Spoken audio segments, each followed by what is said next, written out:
یزید کو حضرت امیر المؤمنین یزید رحمۃ اللہ علیہ کہنا جائز ہے؟ تو میری اس بارے میں جو رائے ہے اور استخارے کے بعد رائے ہے کہ ہمیں محتاط انداز میں ایک دو الفاظ ضرور کہنے چاہیے. وہ لفظ آپ اور زیادہ نہیں تو کم از کم اتنا کہنا چاہیے کہ حضرت یزید رحمۃ اللہ علیہ، حضرت یزید رحمۃ اللہ علیہ کہنا چاہیے. As far as your understanding about the wall of Karbala, you said that Yazid, may Allah be pleased with him, Yazid, may Allah be pleased with him, Yazid, may Allah be pleased with him, that he was ferocious and he was a villain, etc. There's difference of opinion. We're not here to discuss about history, and neither do I want to get a difference in the Muslim Ummah. What we say, there's a difference of opinion between the Sahabas. That is history. فیضان امیر معاویہ عاشق مصطفیٰ حضرت معاویہ زاہد و پارسا حضرت معاویہ خوبرو خوش ادا خوش نما خوش لقا حضرت معاویہ مخلص و باوفا حضرت معاویہ بے گناہ بے خطا حضرت معاویہ بے گناہ بے خطا حضرت معاویہ بے گناہ بے خطا حضرت حضرت. اتوار کو بڑی رات ہے 22ویں شب، اتوار کو جلوس بیعت معاویہ نکلے گا اور انشاءاللہ مدنی مذاکرہ ہوگا اور لنگر معاویہ بھی کھائیں گے انشاءاللہ. فیضان امیر معاویہ مسلم الثبوت ہے فضیلت معاویہ، آیاغ شمس کی طرح، آیاغ شمس کی طرح کرامت معاویہ. وہ جس سے روٹھ جائے تو رسول اس سے روٹھ جائے، نبی سے اس طرح کی ہے قرابت معاویہ.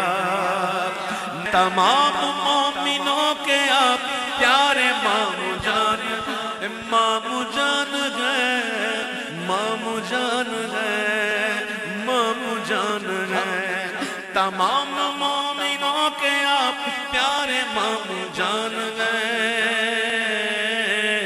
ہمیں بہت عزیز ہے یہ نسبت معاویہ، معاویہ کے پیار سے ہمارا بیڑا پار ہے.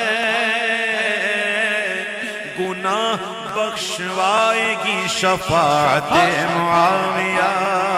جو عاشق رسول گئے وہ ان سے پیار کرتے گئے، فقط منافقوں کو ہے عداوت معاویہ. صحابہ تابعین وہ کہ اولیاء دین وہ، سب اہل حق نے مانی ہے امامت معاویہ. ہر ایک عدو پہ لعنت خدا کی اور رسول کی ہے، باعث رضائے رب اطاعت معاویہ ہے، باعث رضائے رب اطاعت معاویہ.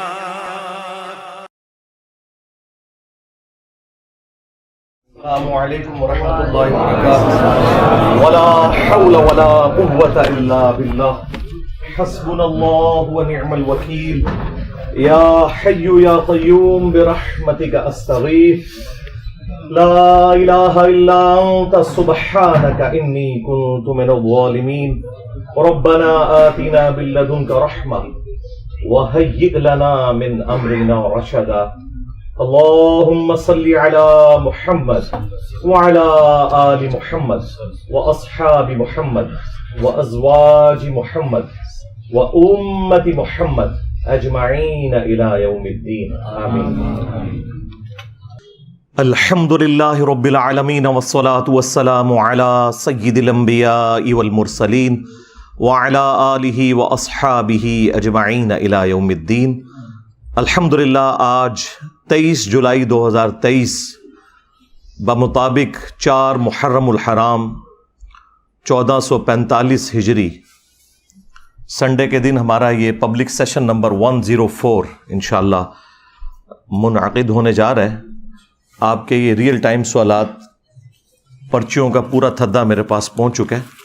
انشاءاللہ کوشش کروں گا کہ ٹائم بچا تو اس کے اوپر بھی ڈسکشن کروں، لیکن چونکہ اب محرم کا موقع ہے تو میں چاہ رہا ہوں اس حوالے سے تھوڑی بہت گفتگو کی جائے، جو یقیناً اس مہینے کا تقاضا بھی ہے. میرے بھائیوں، سانحہ کربلا وہ حادثہ ہے کہ جسے امت کبھی بھلا نہیں سکتی، کیونکہ اس کی وجہ سے امت کی جمعیت ٹوٹی. اس میں اس کا قصور نہیں تھا، اس کو بنیاد بنا کے، اور پوری دنیا کے اندر دو فرقے بن گئے، سنی اور شیعہ کے نام کے اوپر. ہمارے نزدیک تو دونوں مسلمان ہیں اپنی غلطیوں کے باوجود. انیشلی یہ اختلاف ایک سیاسی اختلاف تھا، پولیٹیکل اختلاف تھا، عقیدے کا کوئی اختلاف نہیں تھا. لیکن وقت کے ساتھ ساتھ یہ اختلاف اس لیول پر بڑھ گیا کہ آج عقیدوں کی شکل اختیار کر لی ہے.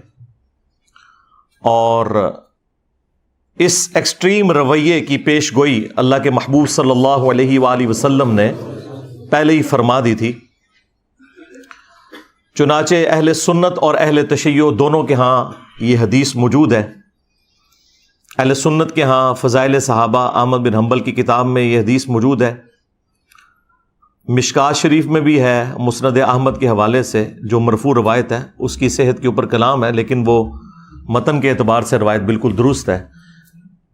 البتہ جو فضائل صحابہ احمد بن حنبل کی کتاب میں روایت ہے مولا علی علیہ السلام سے خود، اور وہ غیبی خبر پر محمول ہے،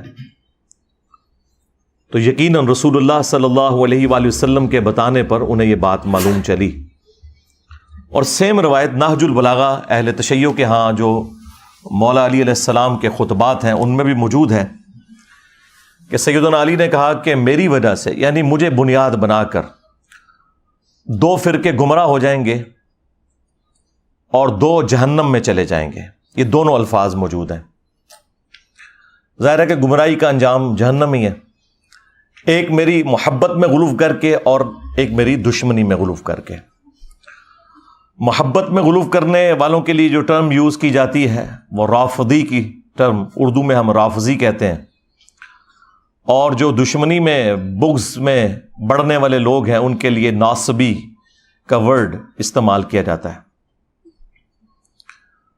تو یہ رافضی اور ناصبی، ظاہر ہے کہ رافضی اکثریت میں اہل تشیع کے ہاں پائے جاتے ہیں اور ناصبی جو ہیں وہ اہل سنت کے ہاں پائے جاتے ہیں. اور جب غصہ آتا ہے تو اہل سنت شیعہ کو رافضی کہتے ہیں اور شیعہ اہل سنت کو ناصبی کہتے ہیں. حالانکہ یہ دونوں جو گروہ ہیں ایک پولیٹیکل اختلاف کی بنیاد پہ الگ ہوئے، اور پھر اس میں جو ایکسٹریم لوگ تھے انہوں نے اس قسم کا ہنگامہ کھڑا کیا کہ اس بڑے لیول پہ وہ ہنگامہ چلا گیا کہ آج گمراہی اپنے عروج کے اوپر ہے. اگر اہل تشیع کے ہاں ایسے رافضی موجود ہیں جو علی اللہ کہتے ہیں، نعوذ باللہ، ہمارے سب کانٹیننٹ میں تو بہت کم لوگ ہیں، زیادہ تر یہ شام کے اندر نصیریہ فرقہ پایا جاتا ہے اور شیعہ خود انہیں کافر سمجھتے ہیں. تو اہل سنت کے ہاں بھی ناسبیت اس لیول کے اوپر گھسی کہ اہل سنت کے پلیٹ فارم سے یزید کے حق میں نعرہ بازی شروع ہو گئی، اسے جنت کی بشارتیں دینا شروع کر دیں، اور بڑے بڑے ذمہ دار علماء نے یہ حرکت کی.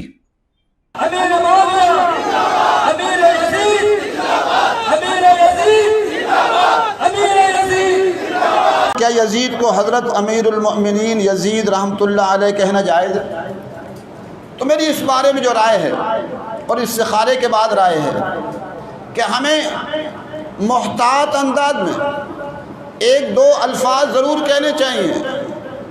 وہ لفظ آپ اور زیادہ نہیں تو کم از کم اتنا کہنا چاہیے کہ حضرت یزید رحمۃ اللہ علیہ، حضرت یزید رحمۃ اللہ علیہ کہنا چاہیے. As far as your understanding about the wall of Karbala, you said that Yazid, may Allah be pleased with him, Yazid, may Allah be pleased with him, Yazid, may Allah be pleased with him, that he was ferocious and he was a villain, etc. There's difference of opinion. We're not here to discuss about history. and neither do I want to get a difference in the Muslim Ummah. What we say, there's a difference of opinion between the Sahabas. That is history. اور سیدنا علی کے مقابلے پر حضرت امیر معاویہ رضی اللہ تعالیٰ عنہ کو بڑھا چڑھا کر پیش کیا گیا، بجائے یہ کہ اس پر اکتفا کیا جاتا کہ ان کی غلطیوں کو صحابی ہونے کی وجہ سے ہم صرف ڈسکس کر کے چھوڑ دیتے، لان تان سے پرہیز کرتے، باقی ان کا معاملہ اللہ کے سپرد، وہ تو قیامت والے دن اللہ جانے اور اس کے بندے جانے۔ لیکن یہاں پر لوگوں نے جو قاتلین اہل بیت تھے ان لوگوں کے ناموں کی کانفرنسز کرنا شروع کر دیں، مقتولین کو بھلا دیا، بجائے یہ کہ عمار ابن یاسر کے اوپر کوئی کانفرنس کی جاتی جو اولو العزم اصحاب میں سے ہیں، سابقون الاولون میں سے ہیں، اصحاب بدر میں سے ہیں، ان کے حق میں کوئی بات کی جاتی، ان کے قاتلین کے حق میں نعرہ بازی کی گئی۔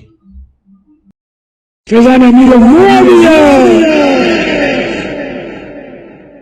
عاشق مصطفیٰ حضرت معاویہ زاہد و پارسا حضرت معاویہ خوبرو خوش ادا خوش نما خوش لقا حضرت معاویہ مخلص و باوفا حضرت معاویہ بے گناہ بے خطا حضرت معاویہ بے گناہ بے خطا حضرت معاویہ بے گناہ بے خطا حضرت حضرت اتوار کو بڑی رات ہے، 22ویں شب اتوار کو جلوس بیعت معاویہ نکلے گا اور انشاءاللہ مدنی مذاکرہ ہوگا اور لنگر معاویہ بھی کھائیں گے انشاءاللہ۔ فیضان امیر معاویہ مسلم الثبوت ہے فضیلت معاویہ، آیا ہے شمس کی طرح، آیا ہے شمس کی طرح کرامت معاویہ، وہ جس سے روٹھ جائے تو رسول اس سے روٹھ جائے، نبی سے اس طرح کی ہے قرابت معاویہ، تمام مومنوں کے آپ پیارے مامو جان، مامو جان گئے، مامو جان گئے، مامو جان گئے، تمام مومنوں کے آپ پیارے مامو جان گئے، ہمیں بہت عزیز ہے یہ نسبت معاویہ، معاویہ کے پیار سے ہمارا بیڑا پار ہے، گناہ بخشوائے گی شفاعت معاویہ، جو عاشق رسول گئے وہ ان سے پیار کرتے گئے، فقط منافقوں کو ہے عداوت معاویہ، صحابہ تابعین وہ کہ اولیاء دین وہ، سب اہل حق نے مانی ہے امامت معاویہ، ہر ایک عدو پہ لعنت خدا کی اور رسول کی، ہے باعث رضائے رب اطاعت معاویہ، ہے باعث رضائے رب اطاعت معاویہ۔ اور یہ ہم نے پچھلے 15-20 سالوں کے اندر اس قسم کے معاملات دیکھے، اور اس سے پہلے تو خیر قتل و غارت کا ایک بازار گرم تھا سعودیہ اور ایران کی پراکسی وار کی وجہ سے، جو اب کافی حد تک FATF حافظہ اللہ تعالی کی برکت سے اور ضرب عزب اور رد الفساد دامت برکاتہم عالیہ کی برکت سے ایڈریس ہو چکا ہے کافی حد تک۔ لیکن آپ کو پتہ ہے یہاں پہ جو سنی شیعہ ایک کنفلکٹ ضیاء الحق کے دور کے اندر اس ڈکٹیٹر نے اپنی حکومت کو دوام دینے کے لیے جو کچھ یہاں پہ کیا، وہ اس کی تکلیف ہم آج تک کاٹ رہے ہیں۔ بہرحال یہ تاریخ میں ہمیشہ ہوتا رہا، اہل سنت شیعہ کو رافضی کہتے رہے، شیعہ اہل سنت کو ناصبی کہتے رہے، حالانکہ دونوں میں اکثریت ان لوگوں کی موجود تھی جو ماڈریٹ تھے، اختلاف رائے رکھتے تھے لیکن ایک دوسرے کو مسلمان ہی سمجھتے تھے۔ شیعہ کافر کے نعرے ٹوائلٹس کے اندر لکھے گئے، اور باقاعدہ ایک مہم چلائی گئی، اور اس وقت جو بھی ماڈریٹ علماء بولتے تھے انہیں قتل کر دیا جاتا تھا، اہل سنت میں سے بھی اور اہل تشیع کے اندر سے بھی۔ اور یہ پوری تاریخ اسلام بنو امیہ کی، بنو عباس کی، ایون سلطنت عثمانیہ کی بھری پڑی ہے اس قسم کے قتل و غارت سے، اور یہ ایک اسلام کے اوپر بڑا مشکل وقت رہا ہے تھرو آؤٹ۔ یہ تو اب میڈیا کی برکت سے حقائق لوگوں کے سامنے آنا شروع ہوئے اور ٹالرنس آئی، اور اللہ کے فضل سے ہمارے اس پلیٹ فارم کی برکت سے آج دنیا کے اندر ٹالرنس آ چکی ہے اہل سنت اور اہل تشیع کے ہاں، کہ ہم نے کو ایگزسٹ کرنا ہے اپنے اختلاف رائے کو اپنی جگہ رکھتے ہوئے، لیکن ایک ریڈ لائن کو کراس نہیں کرنا۔ دونوں کے پاس اپنے اپنے دلائل موجود ہیں اور بنیادی عقائد تو کامن ہے۔ اب الگ پروپیگنڈا کیا جائے کہ شیعہ 40 پاروں کو مانتے ہیں، حالانکہ پاروں کی ڈویژن تو تابعین کے دور میں ہوئی۔ ہم تو 30 پاروں کو بھی نبی الاسلام کی طرف منسوب نہیں مانتے، نبی الاسلام کے مبارک زمانے میں تو سورتوں کی ڈویژن تھی۔ تو اس قسم کے جھوٹے الزامات ایک دوسرے کے اوپر لگائے گئے۔ اہل تشیع کے ہاں مشہور کر دیا گیا کہ یہ سیدنا علی کو نہیں مانتے۔ چند ایک لوگوں کی غلطی کی وجہ سے یزید کے حوالے سے مسکنسیپشن پیدا کر دی گئی، حالانکہ اہل سنت 99% یزید سے نفرت کرتے ہیں، لیکن وہ چند ایک لوگ چونکہ میڈیا میں ڈومیننٹ ہو جاتے ہیں، اس کی وجہ سے پھر دوسرے لوگوں کو موقع مل جاتا ہے اور وہ اپنے معاملات کو آگے لے کے اس طریقے سے چلتے ہیں۔ قرآن حکیم میں اللہ تعالیٰ نے اگلی امتوں کا ذکر کرتے ہوئے انبیاء کرام علیہم السلام کا ذکر خیر کیا سورۃ المؤمنون میں، اور اس کے بعد پھر کنکلوژن کرتے ہوئے فرمایا فَتَقَطَّعُوا أَمْرَهُمْ بَيْنَهُمْ زُبُرًا كُلُّ حِزْبٍ بِمَا لَدَيْهِمْ فَرِحُونَ۔ انبیاء کے جانے کے بعد ان کے جو جانشین ہوئے آنے والے لوگ، انہوں نے دین کو ٹکڑے ٹکڑے کر دیا اور آپس میں گروہوں میں بٹ گئے۔ کل حزب بما لدیہم فرحون، ہر گروہ اس کے اوپر خوش ہے جو اس کے پاس ہے۔ یہ سمجھ لیں بالکل ڈیٹو کاپی یہاں پہ ہوئی ہے کہ یہاں پر بھی ہر فرقہ خوش ہے جو اس کے پاس ہے۔ یعنی اہل سنت میں 3 بڑے بڑے فرقے ہیں، بریلوی، دیوبندی، اہل حدیث۔ باقی جو فقہی بنیاد پہ حنفی، شافعی، مالکی، حنبلی وہ تو ہیں، لیکن بہرحال ان میں بھی عقائد کے اعتبار سے جو صوفیانہ عقائد رکھنے والے لوگ ہیں وہ بریلوی اور دیوبندی ہیں، خواہ وہ اپنے آپ کو شافعی کہتے ہوں، مالکی کہتے ہوں، حنفی کہتے ہوں، پوری دنیا میں۔ تو بریلویوں نے اپنا ترہ امتیاز بنا لیا کہ جی عشق رسول کا ٹھیکہ ہمارے پاس ہے، ہم یہ ڈیفائن کریں گے کون عاشق رسول ہے اور کون گستاخ رسول ہے۔ دوسری طرف دیوبند نے کہا کہ عظمت صحابہ کا ٹھیکہ ہمارے پاس ہے، ہم بتائیں گے کہ کون عاشق صحابہ ہے اور کون گستاخ صحابہ ہے۔ اور اہل حدیث نے کہا کہ توحید کا ٹھیکہ ہمارے پاس ہے، ہم لوگوں کے بارے میں یہ ڈیفائن کریں گے کہ کون مشرک ہے اور کون موحد ہے۔ اور اہل تشیع نے کہا کہ اہل بیت کی محبت کا ٹھیکہ ہمارے پاس ہے، ہم بتائیں گے کہ کون عاشق اہل بیت ہے اور کون گستاخ اہل بیت ہے۔ کل حزب بما لدیہم فرحون، اور ہر گروہ اس میں خوش ہے جو اس کے پاس ہے، اور وہ کسی ایک بات کو اتنا مضبوطی سے پکڑے ہوئے ہے جو اس کا مضبوط پوائنٹ بھی ہے، یہ ماننے والی بات ہے۔ اور اس مضبوط پوائنٹ کی وجہ سے جو اس کی کمزوریاں ہیں وہ اس کے پیچھے چھپ جاتی ہیں، اور وہ مضبوط پوائنٹ اتنا بھاری ہے کہ اس کی بنیاد پہ وہ اپنے آپ کو جنتی بھی سمجھتا ہے۔ یعنی اگر آپ بریلویوں سے پوچھے، وہ کہیں گے جی عشق رسول ہے تو پھر باقی ساری چیزیں تو اس کے مقابلے میں تھوڑی ہیں، بھلے ہم شرک بھی کرتے رہیں۔ اس طریقے سے دیوبند کہیں گے کہ جی نبی الاسلام کے جانثار ساتھیوں کی برکت سے ہی تو اسلام دنیا میں پھیلا، جب ہم ان کا دفاع کر رہے ہیں تو باقی ساری چیزیں تو ثانوی ہیں۔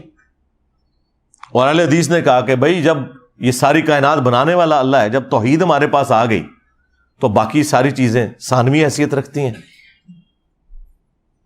اور اہل تشیع نے کہا کہ محمد اور آل محمد کے بعد تو کوئی چیز نہیں جن کے گھر سے یہ سارا دین بٹا، تو دین کی بنیادیں وہاں پر ہیں۔ جب ان کی محبت ہمارے پاس آ گئی تو باقی ساری چیزیں ثانوی حیثیت رکھتی ہیں. تو یہ وہی چیز ہوئی. فَتَقَطَّعُوا أَمْرَهُمْ بَيْنَهُمْ زُبُرًا كُلُّ حِزْبٍ بِمَا لَدَيْهِمْ فَرِحُونَ.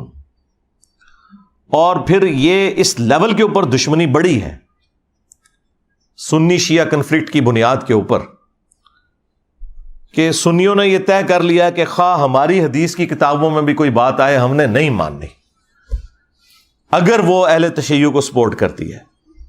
اور اہل تشیع نے بھی یہ طے کر لیا کہ ہمارے اصول محدثین کے اوپر جو روایتیں درست ہیں اگر وہ کسی اعتبار سے سنیوں کے کسی پوائنٹ آف ویو کو سپورٹ کرتی ہیں تو ہم نے ان کو ریجیکٹ کر دینا ہے اور اس کے حوالے سے ہنگامہ کھڑا کر دینا ہے. اب چونکہ ہمارا یہ پلیٹ فارم اہل سنت پلیٹ فارم ہے, اس میں کوئی شک نہیں ہے, اور ظاہر ہے کہ دنیا میں 85% اہل سنت ہیں اور زیادہ تر تو میں اہل سنت کے حوالے سے ہی روایتیں پیش کرتا ہوں. باقی جو قرآن ہے ظاہر ہے وہ تو اہل سنت اہل تشیع کے ہاں کامن ہے. اہل سنت کے ہاں جو اس بڑے لیول کی خرابی آئی کہ انہوں نے جان بوجھ کر سنت چیزوں کو بھی نہ صرف گمراہی بنا کر پیش کیا بلکہ جہنمیوں کی علامت بتا دیا. اس کے اوپر میں اب گھنٹوں صرف اسی ٹاپک پہ بول سکتا ہوں. یہ آج کی جو گفتگو ہے نا, ہو سکتا ہے میں 2-2.5 گھنٹے بولوں, لیکن یہ میں اگر 2-3 دن بھی بولتا رہوں نا مسلسل, تو یہ ساری کی ساری گفتگو گھنٹوں کے اوپر محیط, وہ بھی سارے ٹاپک کو کور نہیں کرے گی. اس کے حوالے سے میں نے ایک ریسرچ پیپر لکھ دیا ہے, انشاءاللہ میں اس کا تعارف بھی آپ کو کروا دوں گا. بہرحال یہ دشمنی اس لیول پہ گئی ہے کہ ایک دوسرے کے نام رکھنا, ایک دوسرے کے جو دلائل ہیں انہیں ریجیکٹ کر دینا, بھلے وہ اپنی کتابوں سے نکل رہے ہوں. اس کی آپ کو میں ایک نمائندہ مثال دیتا ہوں, وہ کالا لباس پہننا. سنیوں کے بچے بچے کو یہ رٹایا گیا کہ یہ کالا لباس جو ہے یہ جہنمیوں کا لباس ہے, نعوذ باللہ من ذالک. اور پوچھیں یہ لکھا کہاں ہوا ہے, کس حدیث کی کتاب میں لکھا ہوا ہے؟ تو وہ یہ کہیں گے کہ علماء فرماتے ہیں.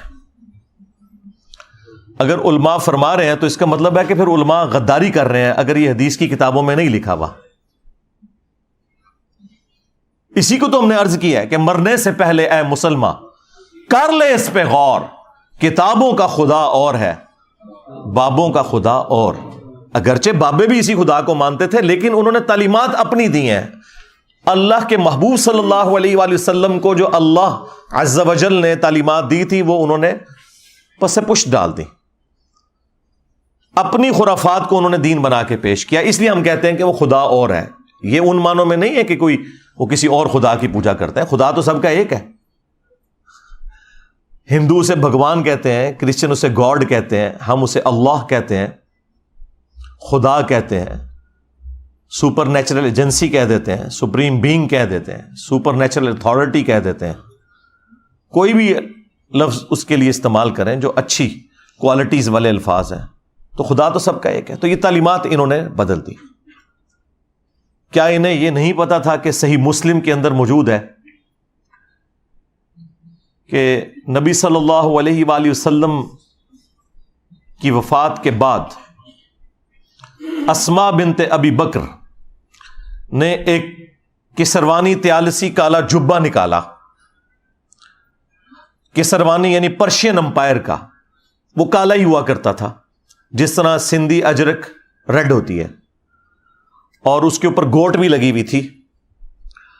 انہوں نے کہا کہ یہ نبی صلی اللہ علیہ وآلہ وسلم کا جبہ مبارک ہے, آپ صلی اللہ علیہ وآلہ وسلم اسے پہنا کرتے تھے اور ہم اس کا دھون مریضوں کو شفا کے لیے پلاتے ہیں. جو صحیح تبرک ہے نبی صلی اللہ علیہ وآلہ وسلم کا اپنا کرتا مبارک, جبہ مبارک, کالا جبہ تھا جو آپ علیہ السلام پہنا کرتے تھے. پھر صحیح مسلم کے اندر جو حدیث موجود ہے, حدیث قصہ جسے کہا جاتا ہے, جو سنی اور شیعہ دونوں کے ہاں کامن ہے, مشہور حدیث, اور اس کی راویہ بھی ہماری ماں سیدہ عائشہ سلام اللہ علیہا ہے. وہ کہتی ہیں کہ نبی صلی اللہ علیہ وآلہ وسلم اپنے گھر سے اس حال میں برآمد ہوئے کہ آپ نے ایک منقش چادر کالے رنگ کی اوڑی ہوئی تھی، جس کے اوپر اونٹ کے کجاووں کی مانند ڈیزائن بھی بنے ہوئے تھے، جس کی وجہ سے یہ ہماری نعتیں لکھی جاتی ہیں، کالی کملی والے۔ تو چٹی کملی والے کیوں نہیں کہتے؟ یہ تو جہنمیوں کا لباس نہیں ہے، نعتوں میں نہیں خیال آیا؟ تو یہ تو مسلم شریف میں تھا۔ اور اما عائشہ کہتی ہیں کہ نبی علیہ السلام نے وہ چادر اوڑی ہوئی تھی، اتنے میں حسن ابن علی آئے اور نبی علیہ السلام نے انہیں اپنی چادر کے نیچے لیا، پھر حسین ابن علی آئے، پھر سیدہ فاطمہ آئیں، اور پھر مولا علی علیہ السلام آئے۔ ان سب کو نبی علیہ السلام نے اپنی چادر کے نیچے لیا اور خود بھی۔ اب یہ ایک بڑا غیر معمولی واقعہ ہے، اور سیدہ عائشہ یہ منظر دیکھ رہی ہیں، اور انہوں نے کوئی کنجوسی نہیں کی اس کو بیان کرنے میں۔ کوئی کہہ سکتا تھا کہ بڑی امبیرسمنٹ کی بات ہے کہ آپ کو چادر کے نیچے نہیں لیا، آپ بھی تو اہل البیت میں ہیں، سورۃ الاحزاب کی آیت نمبر 33 کے تحت۔ لیکن یہ جو اسپیشل پروٹوکول والے اہل البیت ہیں وہ وہی ہیں جن کو نبی علیہ السلام نے اپنی چادر کے نیچے لیا، جن کو ہم پنجتن پاک کہتے ہیں۔ کہتے ہیں جی پنجتن پاک کہاں سے آ گیا؟ عربی میں تو پے ہوتی ہی نہیں ہے بھائی۔ اگر حق چار یار کی چے کی 3 نقطے ہوتے ہیں عربی کے اندر، حالانکہ عربی میں چے ہوتی نہیں ہے، تو پنجتن پاک بھی اگر پے آ گئی تو یہ ظاہر ہے یہ ٹرمز ہیں فارسی زبان میں یا اردو زبان میں، لیکن اپنی اصل میں تو موجود ہیں پنجتن پاک بھی اور حق چار یار بھی۔ تو وہ نبی علیہ السلام نے چادر کے نیچے لے کر سورۃ الاحزاب کی آیت پڑھی، انما یرید اللہ لیذھب عنکم الرجس اہل البیت ویطہرکم تطہیرا۔ اے نبی کے گھر والو، اللہ تو بس یہی چاہتا ہے کہ تم سے ہر طرح کی ناپاکی دور کر دے اور تمہیں خوب صاف ستھرا کر دے۔ اب یہ کالی مبارک چادر نبی صلی اللہ علیہ وآلہ وسلم نے اوڑھی ہوئی تھی، جبہ بھی ہو گیا یعنی کرتا بھی، چادر بھی ہو گئی، پیچھے پگڑی بچی۔ تو سرکار وہ بھی صحیح مسلم کے اندر موجود ہے کہ نبی صلی اللہ علیہ وآلہ وسلم جب جمعے کے خطبے کے لیے ممبر کے اوپر آتے تو آپ نے کالے رنگ کی پگڑی پہنی ہوتی تھی۔ اسی طریقے سے صحیح مسلم میں ایک اور حدیث ہے کہ اللہ کے محبوب صلی اللہ علیہ وآلہ وسلم جب فتح مکہ کے موقع پر داخل ہوئے مکہ شریف میں تو آپ نے کالے رنگ کی پگڑی پہنی ہوئی تھی، یعنی آپ علیہ السلام کا کرتا جبہ بھی کالا، آپ کی چادر بھی کالی، آپ کی پگڑی بھی کالی، اور غلاف کعبہ کالا۔ اور پھر وہ مشہور حدیث جو اکثر آپ کو سننے کو ملتی ہے، جس کے نام کے اوپر پوری دنیا میں ہنگامہ مسلمانوں نے، جہادی تنظیموں نے کھڑا کیا ہوا ہے، مسند احمد میں ہے، المستدرک للحاکم کے اندر موجود ہے، کہ جب خراسان سے کالے جھنڈے آتے ہوئے دیکھو تو ان کا استقبال کرنا، ان میں اللہ کا خلیفہ مہدی ہوگا علیہ السلام، تو وہاں پہ بھی کالے جھنڈے کا ذکر ہے۔ تو نبی علیہ السلام کا جھنڈا بھی کالا، آپ کا کرتا مبارک بھی، جبہ بھی کالا، آپ کی چادر بھی کالی، آپ کی پگڑی بھی کالی۔ اب مجھے بتائیں کون سی چیز پیچھے رہ گئی ہے؟ لیکن دشمنی اس لیول کے اوپر کہ کہا کہ جہنمیوں والا لباس ہے۔ اب مجھے بتائیں کیا ایسا شخص اپنے ایمان کے بارے میں دقت نظر سے دیکھے گا کہ جو نبی صلی اللہ علیہ وآلہ وسلم کے سنت لباس کو صرف ایک فرقے کی آڑ میں جہنمیوں والا لباس کہتے ہیں؟ یہ میں نے آپ کو ایک نمونہ پیش کیا ہے۔ میں اگر صرف یہ نمونے نکال کے آپ کو دکھاؤں تو آپ کو دشمنی کا لیول نظر آئے گا کہ علماء نے کس بڑے لیول کے اوپر دھوکہ کیا ہے، اور یہ آج کے علماء نے نہیں، صدیوں سے یہ دھوکہ امت کو دیا گیا ہے۔ اسی لیے پھر میں نے اتنے پیشن کے ساتھ یہ بات عرض کی تھی کہ دیکھیں ان کے بزرگوں نے جو گمراہیاں پھیلائی تھیں اتنے بڑے لیول کے اوپر، تو اللہ تبارک و تعالیٰ نے پھر ان کے بزرگوں اور ان کے کٹر فالوورز کے اوپر کتنی بڑی بلا چھوڑ دی ہے کہ جو کہتا ہے کہ میرے نبی سا ہے ہی کوئی نہیں، تیرے بابے تھے شے ہی کوئی نہیں۔ صلو علی محمد وعلی محمد، اللہم صلی علی محمد وعلی آل محمد۔ تو دیکھیں پچھلے 1200-1300 سال کی گمراہیاں یوں 12 سالوں کے اندر مٹی پلید ہوئی ہے. ان لوگوں نے غداری کی تھی, ان لوگوں نے عزتیں اویل کی تھی اللہ اور اس کے رسول کے نام کے اوپر, ان لوگوں نے چندے بٹورے تھے اللہ اور اس کے رسول کے نام کے اوپر عز و جل و صلی اللہ علیہ وآلہ وسلم. ان لوگوں نے سواریاں سوار کی تھی مکے اور مدینے کے نام کے اوپر, لیکن جا کے پھینکی بغداد شریف, اجمیر شریف, دیوبند شریف, بریلی شریف. غداری کی ہے انہوں نے. اور اس غداری کا انجام کیا ہوا ہے کہ آج یہ لوگ اپنے بزرگوں کی تعلیمات سے منہ چھپاتے پھر رہے ہیں, اور وہ کہہ رہے ہیں جی انسانی تاریخ میں اتنا بڑا کوئی فتنہ نہیں آیا جتنا بڑا فتنہ انجینئر ہے. بالکل ٹھیک ہے, یہ عربی والا فتنہ ہے, آزمائش. اور یقین کریں یہ لوگ آپس کی دشمنیاں بھول گئے ہیں اس کی وجہ سے. تو ہمیں تو کوئی فرق نہیں پڑتا, ہم نے تو اللہ کے فضل سے اہل بیت کا مقدمہ لڑا ہے اور لڑیں گے انشاءاللہ تعالی. اور یہ سب کچھ اتنا مشکل کام جو اگلے زمانوں میں ہوتا تھا تو ایسے لوگوں کے ٹکڑے ٹکڑے کر دیے جاتے تھے, ان کے خاندان غائب کروا دیے جاتے تھے. یہ تو آج آپ ایک مبارک دور میں ہے کہ آج بات کرنا آسان ہے, اور وہ بھی پاکستان کے اندر. تو اور وہ بھی کچھ عرصے سے, ورنہ تو کچھ عرصہ پہلے تک تو یہ صورتحال نہیں تھی. تو یہ اللہ تبارک و تعالیٰ کا خاص ڈیسیژن ہوا ہے کہ اس نے اپنے دین کا کام لینا ہے, وہ کسی سے بھی لے لے. تو یہ سب کچھ جو ہم کر رہے ہیں واللہ یہ ہم اپنی آخرت کی فکر میں ہیں. اہل البیت علیہم السلام کو کسی بھی شخصیت کی ضرورت نہیں کہ وہ ان کا دفاع کرے. یہ کسی شخص کے لیے خود اس کی آخرت کا سبب تو ہو سکتا ہے کہ وہ جنت میں رسول اللہ کا پڑوس حاصل کر لے صلی اللہ علیہ وآلہ وسلم, کے وہ اہل البیت کا دفاع کرے. اہل البیت کو اس سے کوئی فرق نہیں پڑتا. یہ ہماری خوش قسمتی ہے کہ ہم ان کا دفاع کر کے اللہ کے محبوب صلی اللہ علیہ وآلہ وسلم کو قیامت والے دن راضی کر سکیں کہ ہم نے آپ کے اہل البیت کا دفاع کیا تھا, اور آپ نے جو نصیحت فرمائی تھی غدیر خم کے اوپر ہم نے اس کا پاس رکھا. کتنا بڑا ظلم ہوا کہ جو اہل سنت کی مین سٹریم کی 6 کتابوں میں حدیث نہیں تھی, اور ضربیں تقسیمیں لگا کے وہ حسن درجے تک پہنچتی تھی. حجۃ الوداع کی حدیث کہ میں اپنے بعد 2 چیزیں چھوڑ کر جا رہا ہوں, المستدرک للحاکم میں ہے, الموطا امام مالک میں بھی ہے لیکن اس کی سند منقطع ہے. مکمل سند جو ہے وہ المستدرک للحاکم کے اندر ہے, مشکات کے اندر بھی.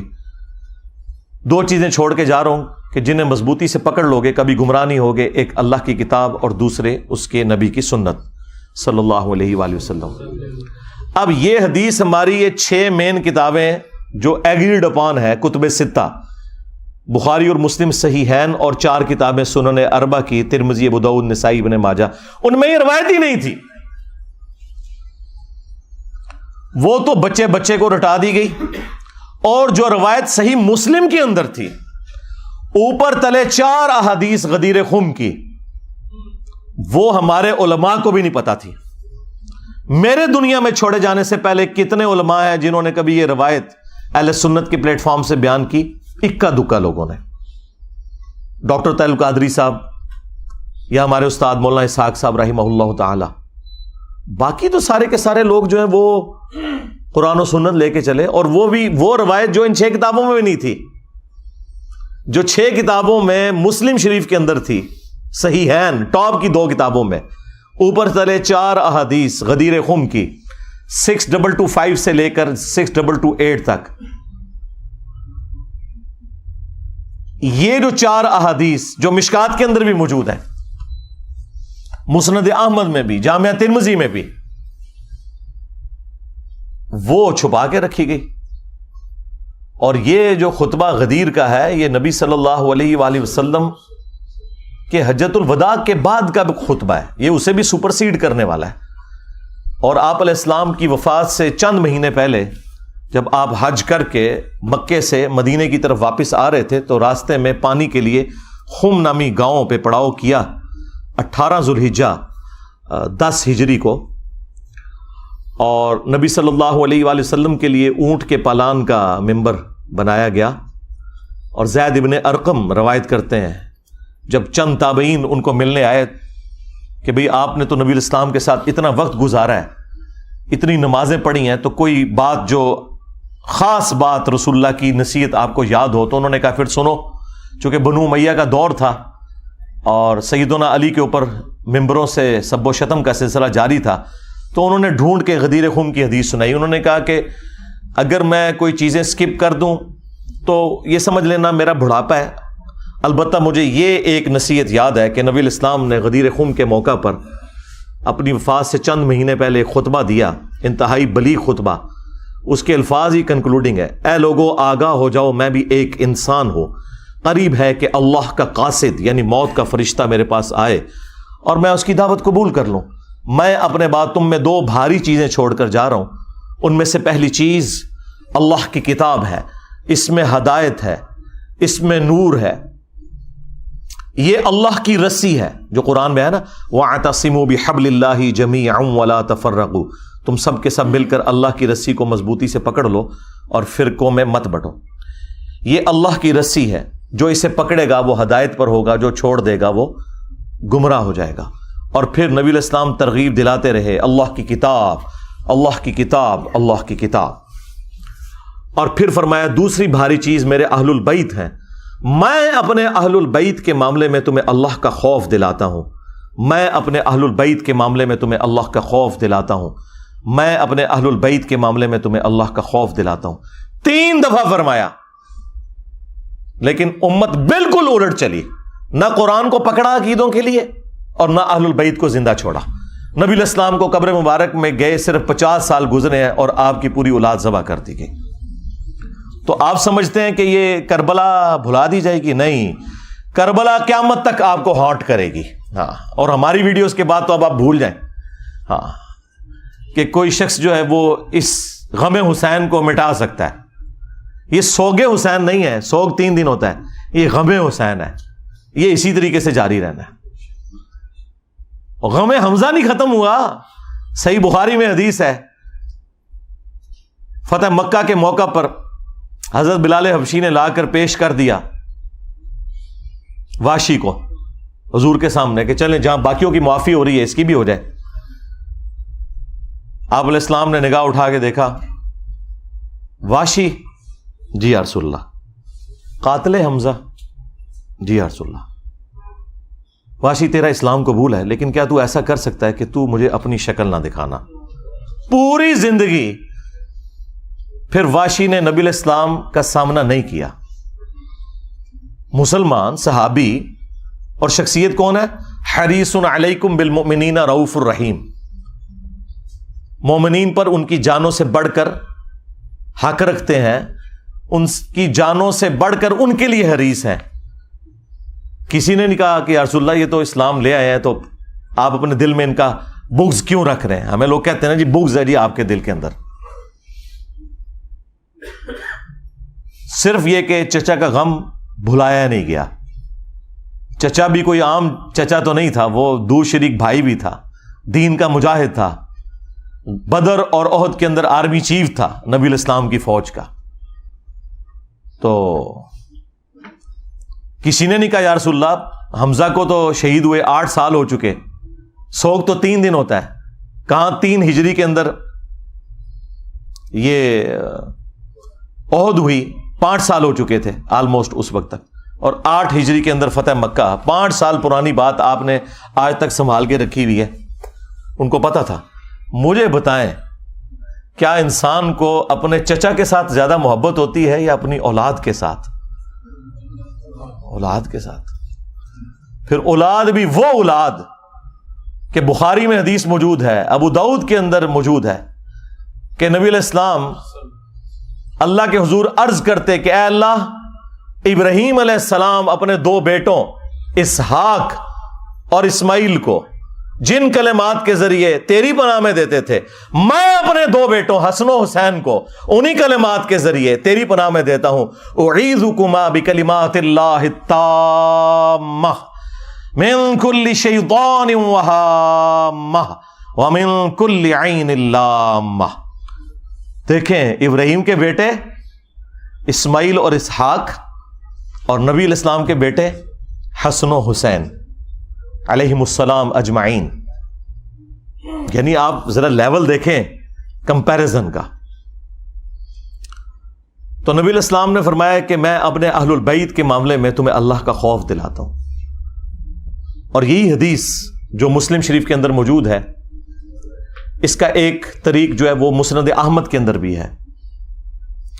اس میں پھر یہاں تک الفاظ ہیں کہ نبی علیہ السلام نے اپنے حق ولایت کا ذکر کیا. النبی اولا بالمؤمنین من انفسہم وازواجہ امہاتہم.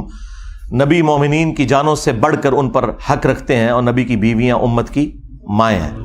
یہ آیت کوٹ کر کے آپ نے فرمایا کہ کیا میرا حق ولایت تم تسلیم کرتے ہو اپنے اوپر؟ یعنی میں تمہاری جانوں سے بڑھ کر تم پر حق رکھتا ہوں. تو سب نے کہا بلا یا رسول اللہ. تو پھر آپ علیہ السلام نے مولا علی کا ہاتھ پکڑا اور یوں فضا میں بلند کیا صحابہ کے درمیان، من کنت مولاہ فہذا علی مولاہ. پھر جس جس کا مولا، جس جس کا جگری یار، جس جس کا آقا، جس جس کا سرپرست میں ہوں، اس کا سرپرست علی ہے. اور پھر اسی حالت میں کہا کہ اے اللہ اس سے محبت رکھ جو علی سے محبت رکھے، اس سے دشمنی رکھ جو علی سے دشمنی رکھے. اور اس کی اصل تو اس حدیث میں بھی موجود ہے جو مسلم شریف میں ہے کہ علی سے محبت نہیں رکھے گا مگر مومن، علی سے بغض نہیں رکھے گا مگر منافق. اور بڑے رقت انگیز الفاظ ہیں. مولا علی نے خود روایت کی ہے حدیث. وہ کہتے ہیں کہ اس ذات کی قسم کہ جس نے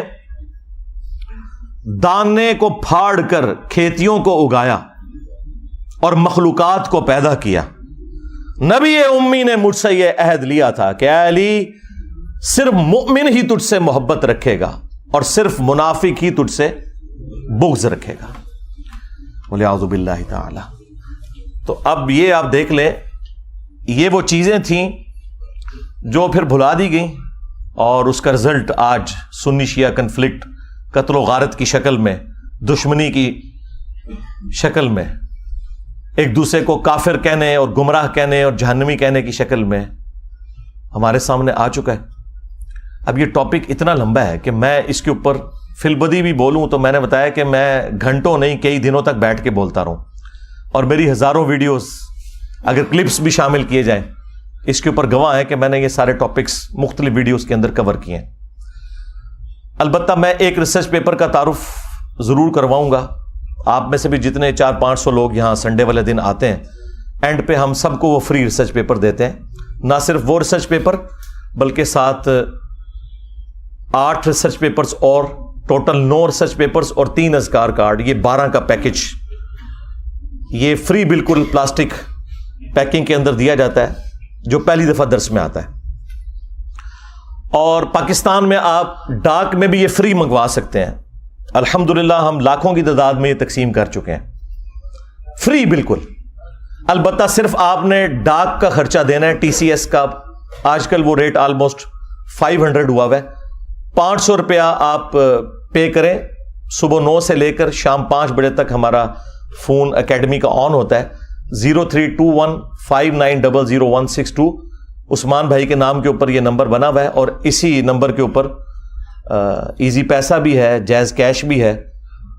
اس میں آپ صرف ٹی سی ایس کا خرچہ دیں گے تو آپ کو ریسرچ پیپرز کا پیکج پورے کا پورا، صرف کربلا والا ریسرچ پیپر نہیں، اس میں 200 احادیث ہیں، 32 صفحوں کے اوپر ہے. اس کے علاوہ 9 ریسرچ پیپرز ٹوٹل ہیں 8 پلس یہ 9 اور 3 اذکار کارڈ، یہ 12 کا پیکج بالکل فری آپ کے گھر آئے گا.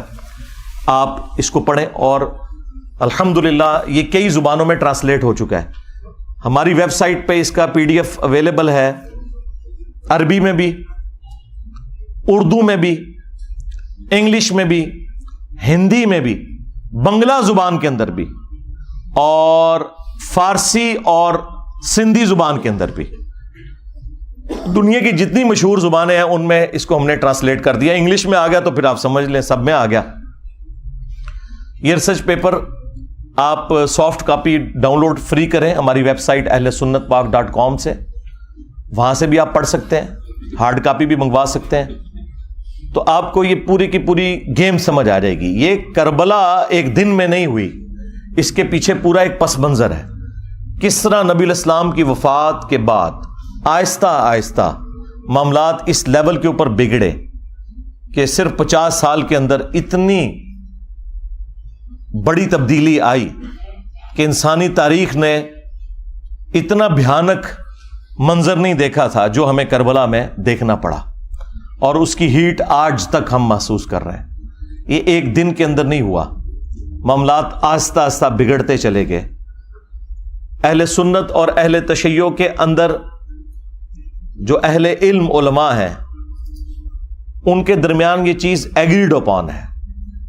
اہل سنت جو ہیں وہ سیدنا ابوبکر صدیق رضی اللہ تعالیٰ عنہ کو نبی الاسلام کا سکسیسر مانتے ہیں، اس اعتبار سے نہیں کہ نبی الاسلام نے انہیں اپنا کوئی وصی بنایا ہے. نبی الاسلام نے اپنا وصی قرآن کو بنایا تھا. یہ ٹاپک الگ سے ہے، میری اس کے اوپر ویڈیو ہے. اس وجہ سے کہ صحابہ کرام نے چنا، اور 6 مہینے کے بعد جب سیدنا علی نے بھی بیعت کر لی، اہل تشیع کہتے ہیں کہ وہ امت کے وسیع تر مفاد کے اندر کی، اور اہل سنت کا موقف یہ ہے کہ نہیں، وہ جسٹیفائی تھی.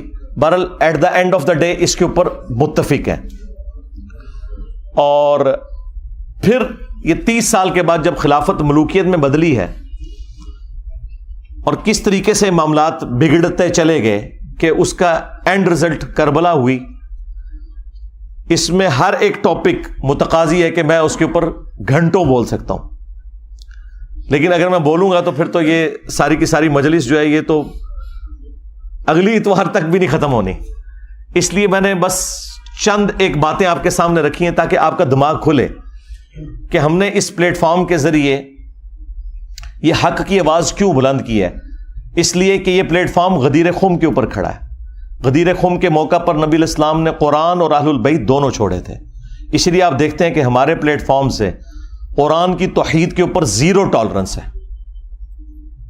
اسی طریقے سے اہل البیت کے دفاع کے اوپر بھی 0 ٹالرنس ہے بالکل. اور جب لوگوں کے پاس جواب ختم ہو گئے ہیں تو لوگ اب قرآن و حدیث کے منکر ہونا شروع ہو گئے ہیں.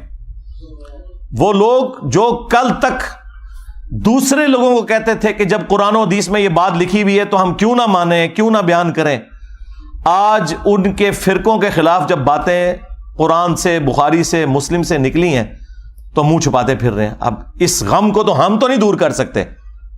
یہ تو ہو نہیں سکتا کہ آپ بخاری اور مسلم سے رفع الیدین کی حدیثیں پیش کریں اور حدیث عمارہ آپ کے گلے میں پھنس جائے. ٹھیک ہے، آپ کے گلے میں تو پھنسے گی نا، ہمارے گلے میں کوئی چیز پھنسے نا تو اس کو نکالنے کے لیے یہ ہم نے 2812 رکھی ہوئی ہے. یہ میں نے اپنی بوٹل کے اوپر لکھ کے لگایا ہوا ہے 2812. تو یہ بخاری کی حدیث جو مسلم میں بھی موجود ہے، تقتلہ الفئۃ الباغیہ یدعوہم الی اللہ ویدعونہ الی النار. افسوس ہے عمار، تجھے ایک باغی جماعت قتل کرے گی، تو انہیں اللہ اور جنت کی طرف بلائے گا اور وہ جماعت تجھے جہنم کی طرف بلائے گی.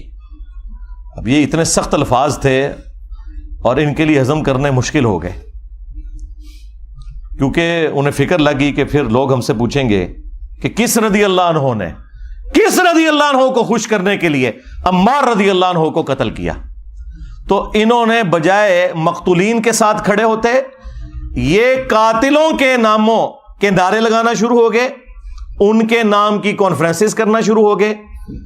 تو کہتے ہیں جی یہ 5B ریسرچ پیپر کہاں سے آ گیا؟ سرکار جب آپ نعرے لگاؤ گے تو پھر 5B بھی آئے گا. ہاں یہ وہاں سے آیا ہے، یہ آپ نے خود اس کو دعوت دی ہے کہ یہ آئے میدان میں. مولانا مودودی رحمہ اللہ نے خلافت و ملوکیت ایبسولوٹلی نہیں لکھی تھی. اس زمانے میں محمود احمد عباسی ایک ناصبی تھا جس نے خلافت معاویہ اور یزید کتاب لکھی، ایک جھوٹی کتاب حکمرانوں کی لکھوائی ہوئی تاریخ سے حوالے نقل کر کے، اور قرآن و حدیث کے خلاف وہ کتاب لکھی جس میں اس نے بنو امیہ کو اونچا کیا اور اہل البیت کو نیچے. تو اس کے جواب میں مولانا مودودی نے خلافت و ملوکیت لکھی تھی. وہ تو جواب دے رہے تھے. میں نے بھی 2009 کے اندر جب ڈاکٹر ذاکر نائک نے یزید کو رضی اللہ عنہ کہہ دیا، may Allah please with him. As far as your understanding about the wall of Karbala, you said that Yazid, may Allah be pleased with him, Yazid, may Allah be pleased with him, Yazid, may Allah be pleased with him, that he was ferocious and he was a villain, etc. There's difference of opinion. We're not here to discuss about history, and neither do I want to get a difference in the Muslim Ummah. What we say, there's a difference of opinion between the Sahaba. That is history. تو بجائے اس کے کہ اس کا رد ہوتا، چند ایک علماء نے کیا، لیکن اوورال ہنگامہ نہیں کھڑا کیا جس طرح میرے خلاف انہوں نے ہنگامہ کھڑا کیا ہوا ہے.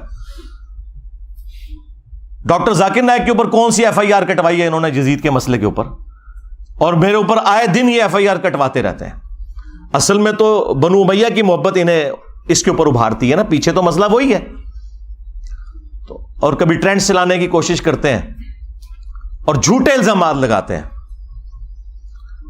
تو وہ ڈاکٹر ذاکر نائک نے جب 2009 میں یہ بات کی تو میں نے اس کے جواب میں ویڈیو ریکارڈ کروائی تھی, اور حسینیت اور یزیدیت کا تحقیقی جائزہ. اور پھر آہستہ آہستہ جب معاملات مزید بڑھنا شروع ہوئے تو پھر مجھ پہ بھی مزید حقائق کھلتے چلے گئے. میں ساتھ ساتھ لوگوں کو ایجوکیٹ کرتا رہا. الٹیمیٹلی میں نے یہ ریسرچ پیپر 5B لکھا, اور اس 5B ریسرچ پیپر میں سیدنا عمر فاروق رضی اللہ تعالیٰ عنہ کی شہادت سے لے کر سیدنا حسین ابن علی رضی اللہ تعالیٰ عنہ علیہ السلام کی شہادت تک پوری اسلامک ہسٹری حدیث سے ہے. 200 سے زیادہ حدیثیں ہیں, اکثر بخاری اور مسلم سے ہیں. اور جو بخاری اور مسلم کے علاوہ ہیں ان پہ دور حاضر کے بڑے بڑے محققین کی میں نے تحکیم لگائی ہے. شیخ البانی رحمہ اللہ کی, شیخ زبیل ازئی رحمہ اللہ کی, شیخ شعیب ارناؤت کی, اور باقی بڑے بڑے محدثین کی تحکیم لگی ہے. اس 5B ریسرچ پیپر میں کوئی ایک حدیث بھی ایسی نہیں ہے کہ جس کے اوپر صحت کا حکم نہ لگا ہوا ہو. ہاں یہ ہو سکتا ہے کہ بعض محدثین کے نزدیک وہ روایت ضعیف ہو تو بعض دوسرے اسے صحیح سمجھتے ہوں. یہ نہیں ہو سکتا کہ سب کے نزدیک کوئی روایت کمزور تھی اور میں نے وہ نکال دی. اگرچہ میرے نزدیک کوئی روایت کمزور بھی تھی اور اگر اسے امام ترمذی نے, امام حاکم نے, امام ذہبی نے ٹھیک کہا ہوا تو میں نے لیا, کیونکہ وہ بڑے ائمہ ہیں. اور پھر ہمارے مخالفین وہ ہیں جو ہم سے زیادہ انہیں سمجھتے ہیں, بلکہ ہمیں تو وہ کچھ سمجھتے ہی نہیں ہیں. تو پھر ہم انہیں ان کے گھر کی خبر نہ دیں کہ تمہارے اپنے اصول کے اوپر تو یہ روایتیں درست تھیں نا, انہیں مانو. کیونکہ جب ہم کوئی اپنی روایت پیش کرتے ہیں ان کتابوں سے تو تم ریجیکٹ کر دیتے ہو. بخاری مسلم تم ریجیکٹ نہیں کر سکتے تو اس کے لیے پھر تم باطل تعویلات تلاش کرنا شروع کر دیتے ہو, اور آئے دن کوئی نہ کوئی ہنگامہ کھڑا کرتے رہتے ہیں.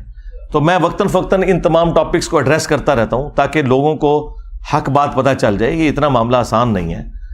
اب یہ پورا ایک ٹاپک ہے کس طریقے سے یہ سارے کے سارے معاملات خلفائے راشدین کے بعد سیدنا علی کے دور میں جنگ جمل, صفین, نہروان, اور اس سے بھی پہلے حضرت عثمان کیوں شہید ہوئے.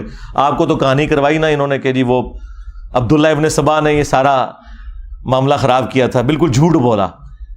ایک شخصیت جو حضرت علی کے دور میں سامنے آیا, جسے حضرت علی نے خود قتل کروایا, اس کو پکڑ کے انہوں نے شہادت عثمان کے چکر میں ڈال دیا تاکہ بنو امیہ کو چھپا لیں کہ بنو امیہ کے گورنروں کی وجہ سے حضرت عثمان غنی رضی اللہ تعالیٰ عنہ کے خلاف ان کی رعایا ہو گئی تھی, اور الٹیمیٹلی اس کا انجام ان کی شہادت ہوا.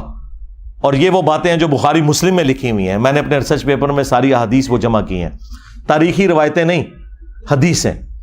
اس کے اوپر پردہ ڈالنے کے لیے انہوں نے باقی معاملات جو ہے نا وہ نئے اجاگر کرنا شروع کر دیے. اللہ کے بندو, یہ تو اتنا خطرناک معاملہ تھا کہ یہ معاملہ اس لیول کے اوپر بگڑا ہے کہ صرف بخاری مسلم سے اگر حدیثیں میں آپ کے سامنے رکھوں تو آپ کانوں کو ہاتھ لگائیں گے. صحیح بخاری میں 4108 نمبر حدیث ہے, 4108. تحکیم کے بعد جب ایک معاہدہ فائنل ہونے جا رہا تھا اور نہیں ہو سکا سیدنا علی اور حضرت معاویہ کے درمیان,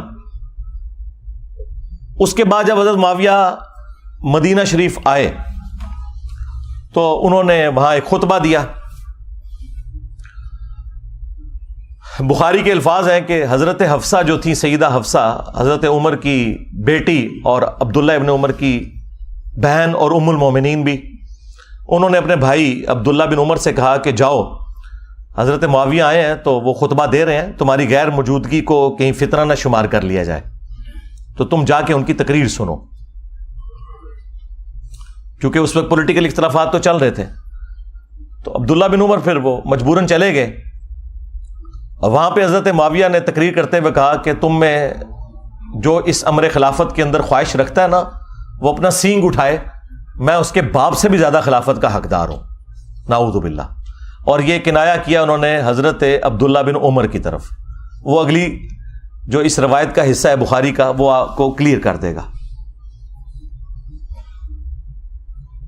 اب یہ اتنا بڑا جملہ تھا. اب مجھے بتائیں کہ عبداللہ بن عمر کا باپ وہ ہے کہ جن کی وجہ سے رومن امپائر گری ہے اور شام مسلمانوں کے پاس آیا، اور اس شام میں بیٹھا ہوا ایک شخص امیر شام وہ اسی کے بیٹے کو کہہ رہا ہے کہ میں تجھ سے اور تیرے باپ سے زیادہ خلافت کا حقدار ہوں.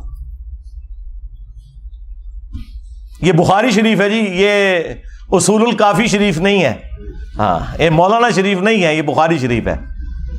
اب عبداللہ بن عمر کو غصہ تو آیا لیکن خاموش ہو گئے. اور وہ خاموش کیوں ہوئے؟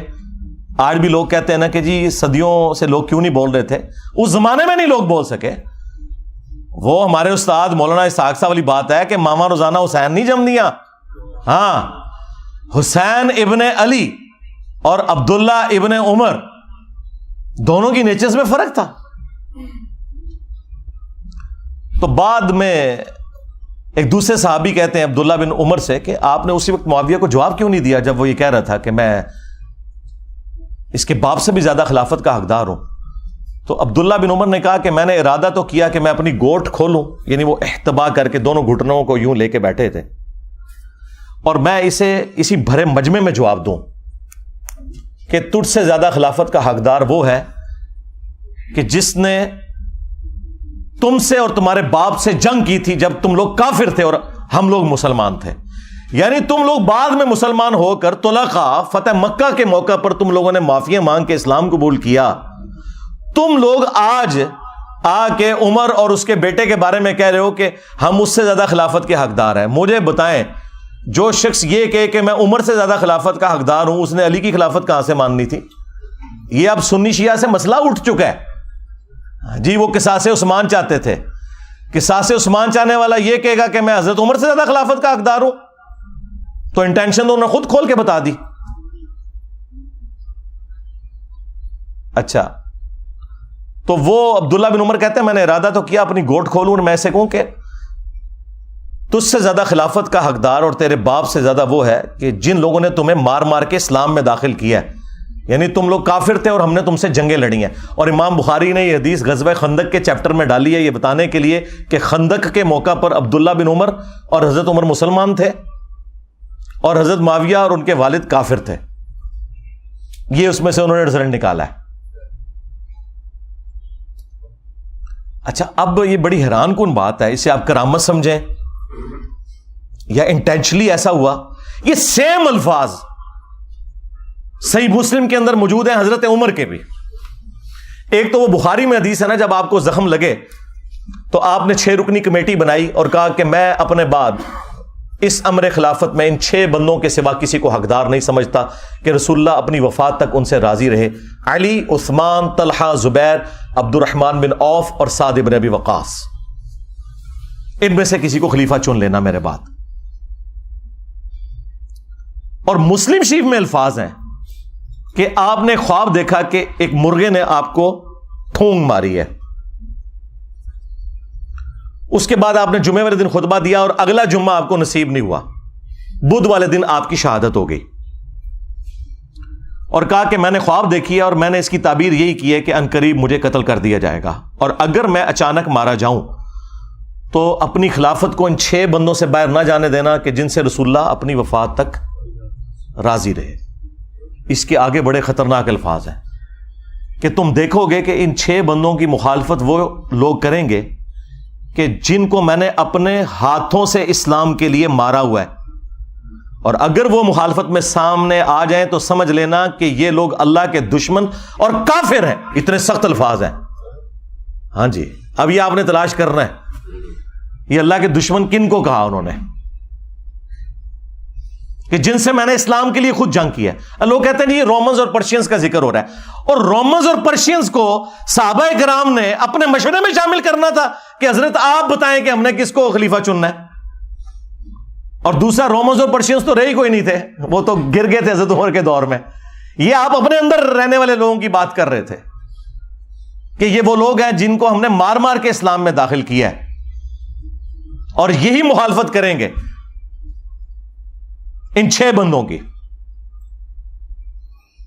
خیر، اس کی ایکسپلینیشن میں علماء پہ چھوڑ دیتا ہوں. میں نے کوئی تشریح کی تو وہ کہیں گے کہ ایتے وچ نہیں سی لکھیا، تون وچوں کڈ کے لکھے ایتے وچ تے ٹائم قیامت تک کی کڈ کے دس. اچھا، مزے کی بات بتاؤں، یہ مسلم شریف کی حدیث جو ہے نا، یہ سیم حدیث سنن کبری البیہقی کے اندر اسی سند کے اوپر ہے 100%، یہ مرغے کی ٹھونگ مارنے والی، اور اس کے اینڈ پہ لکھا ہے کہ سیدنا عمر 26 ذوالحجہ کو شہید ہوئے۔ مسلم شریف کی سند کے اوپر مسلم والی حدیث جو سنن کبری البیہقی میں تھی، اس میں اینڈ پہ الفاظ یہ ہیں، باقی ساری حدیث سیم ہے کہ 26 ذوالحجہ کو شہادت ہوئی بدھ والے دن حضرت عمر فاروق رضی اللہ تعالیٰ عنہ کی، تو سرکار یکم محرم کہاں سے نکال لیا؟ مسلم شریف میں 26 ذوالحجہ ہے، ظاہر سند وہی ہے۔ چلیں تاریخ کی بھی کتابیں اٹھائیں تو جتنی صحابہ کرام کے حالات زندگی پہ کتابیں ہیں نا، وہ 3 بڑی بڑی کتابیں ہیں، الاستیاب امام ابن عبد البر کی کتاب، اس کے بعد اسد الغابہ ابن اثیر کی کتاب، اور اس کی شرح الاصابہ 8000 صحابہ کے حالات زندگی ابن حجر اسقلانی کی، یہ 3 مین کتابیں ہیں، تینوں میں 26 ذوالحجہ لکھا ہے۔ باقی اقوال لکھ کے انہوں نے کہا یہ ثابت نہیں ہے، یکم محرم کا تو قول لکھا ہی نہیں ہوا۔ ایک جگہ ہے کہ جب دفنا چکے تھے تو محرم کا چاند نکلا، وہاں پہ بھی یکم محرم شہادت نہیں ہے، حضرت عثمان کی بھی بیعت پہلے ہو چکی تھی، اتنا بڑا جھوٹ بولا۔ ادھر غدیر خم کی ڈیٹ انہوں نے 18 ذوالحجہ کو حضرت عثمان کی شہادت کے ساتھ جوڑ دیا، حالانکہ حضرت عثمان غنی رضی اللہ تعالیٰ عنہ کی شہادت 18 ذوالحجہ کو ہوئی نہیں ہے۔ ان ساری کتابوں میں آپ نکال کے دیکھیں تو آپ کو 18 ذوالحجہ کی ڈیٹ نہیں ملے گی، 12 ذوالحجہ کی ملے گی۔ ہر معاملے میں جہاں جہاں مولوی گھس سکتا تھا نا، اس نے گھسنے کی کوشش کی ہے، اور میں نے الحمدللہ مسلم شریف سے مولانا شریف کو باہر نکالا ہے۔ جیسے وہ جب تک آپ کتے کو باہر نہیں نا نکالتے کنویں سے، تو ڈول نکالنے سے وہ پاک نہیں ہوتا، تو یہ مسلم شریف میں الفاظ تھے کہ حضرت عمر نے کہا یہ 6 بندے ایسے ہیں کہ ان کی مخالفت وہ لوگ کریں گے جن کو میں نے اسلام کی خاطر مارا ہوا ہے۔ سیم الفاظ وہی حضرت عبداللہ بن عمر نے ریپیٹ کیے۔ حدیث ختم نہیں ہوئی بخاری کی، آگے الفاظ ہیں کہ عبداللہ بن عمر کہتے ہیں کہ میں نے ارادہ تو کیا تھا یہ ساری باتیں کروں، تو پھر مجھے جنت کی نعمتیں یاد آ گئیں اور میں نے انہی پر اکتفا کر لیا، اور پھر میں خون ریزی اور فتنے کے ڈر سے خاموش ہو کر اپنے معاملات کو میں نے اسی کے اوپر اکتفا کر لیا۔ وہ حدیث کا راوی کہتا ہے کہ عبداللہ بن عمر نے خاموش ہو کر اپنی جان بھی بچا لی اور اپنی عزت بھی بچا لی۔ ایک ماموں نے دوسرے ماموں سے اپنی جان اور عزت بچائی۔ ابھی عبداللہ بن عمر بھی تو ماموں ہے نا، جب انہوں نے رشتے اس طرح کے نکالے ہوئے ہیں تو عبداللہ بن عمر ماموں نہیں ہے، وہ خال المومنین نہیں ہے۔ تو وہ کہتے ہیں کہ عبداللہ بن عمر نے اپنی جان بھی بچا لی اور عزت بھی بچا لی، یعنی اس وقت کیسی کیٹاسٹرافک کنڈیشن تھی کہ لوگوں کو اپنی جان سے بھی ہاتھ دھونا پڑتا تھا۔ تو سرکار لوگ کہتے ہیں کہ بھی سارے حسین ابن علی کی طرح کیوں نہیں اکٹھے ہو گئے، اپنے بال بچوں کے ساتھ کیوں نہیں سامنے آ گئے؟ ایسا ہو نہیں سکتا میرے بھائی، یہ تو جن کا یعنی گھرانہ اتنا عالی ہے کہ جنہیں یہ پتا ہے کہ ہمارا کسی چیز کو ایکسیپٹ کرنا، اس کو دین کا حصہ بنا دینا ہے، انہوں نے سامنے آنا تھا نا، باقی لوگوں نے کہاں سے آنا تھا؟ پھر سورہ مریم میں جو آیت ہے، اللہ تعالیٰ نے انبیاء کرام علیہم السلام کا ذکر کر کے فرمایا کہ جب انبیاء کرام دنیا سے چلے جاتے تھے نا، فَخَلَفَ مِن بَعْدِهِمْ خَلْفٌ، تو ان کے جانے کے بعد ایسے ناخلف لوگ جانشین ہوتے تھے، اضاعوا الصلاۃ، جو نمازوں کو ضائع کرتے تھے، واتبعوا الشہوات، اور وہ شہوات کی پیروی کرتے تھے، فسوف یلقون غیا، ان قریب یہ اپنے انجام کو پہنچ جائیں گے۔ اللہ تعالیٰ نے کہا کہ انبیاء جب بھی دنیا سے جاتے تھے، ان کے جانے کے بعد ناخلف لوگ ان کے جانشین بن جایا کرتے تھے، یعنی کچھ عرصہ گزرنے کے بعد ان قریب یہ اپنی اس گمراہی کی سزا کو پالیں گے۔ یہ جو سورہ مریم کی آیت ہے نا، یہ سیم فٹ ان ہوئی نبی الاسلام کے کیس میں بھی، اور اس کی ایکسپلینیشن میں وہ صحیح مسلم کی مشہور حدیث ہے جو آپ کو سمجھ ہی نہیں آ سکتی تھی جب تک آپ کو کربلا سمجھ نہ آئے، کہ نبی الاسلام نے فرمایا کہ جب کبھی بھی اللہ نے کسی پیغمبر کو مجھ سے پہلے بھیجا نا، تو اس کے جانثار ساتھی حواری ہوا کرتے تھے، وہ حواری بڑے پیشن کے ساتھ اس کی دعوت کو آگے لے کے چلتے تھے، اور جب وہ مخلص لوگ رخصت ہو جاتے تھے نا،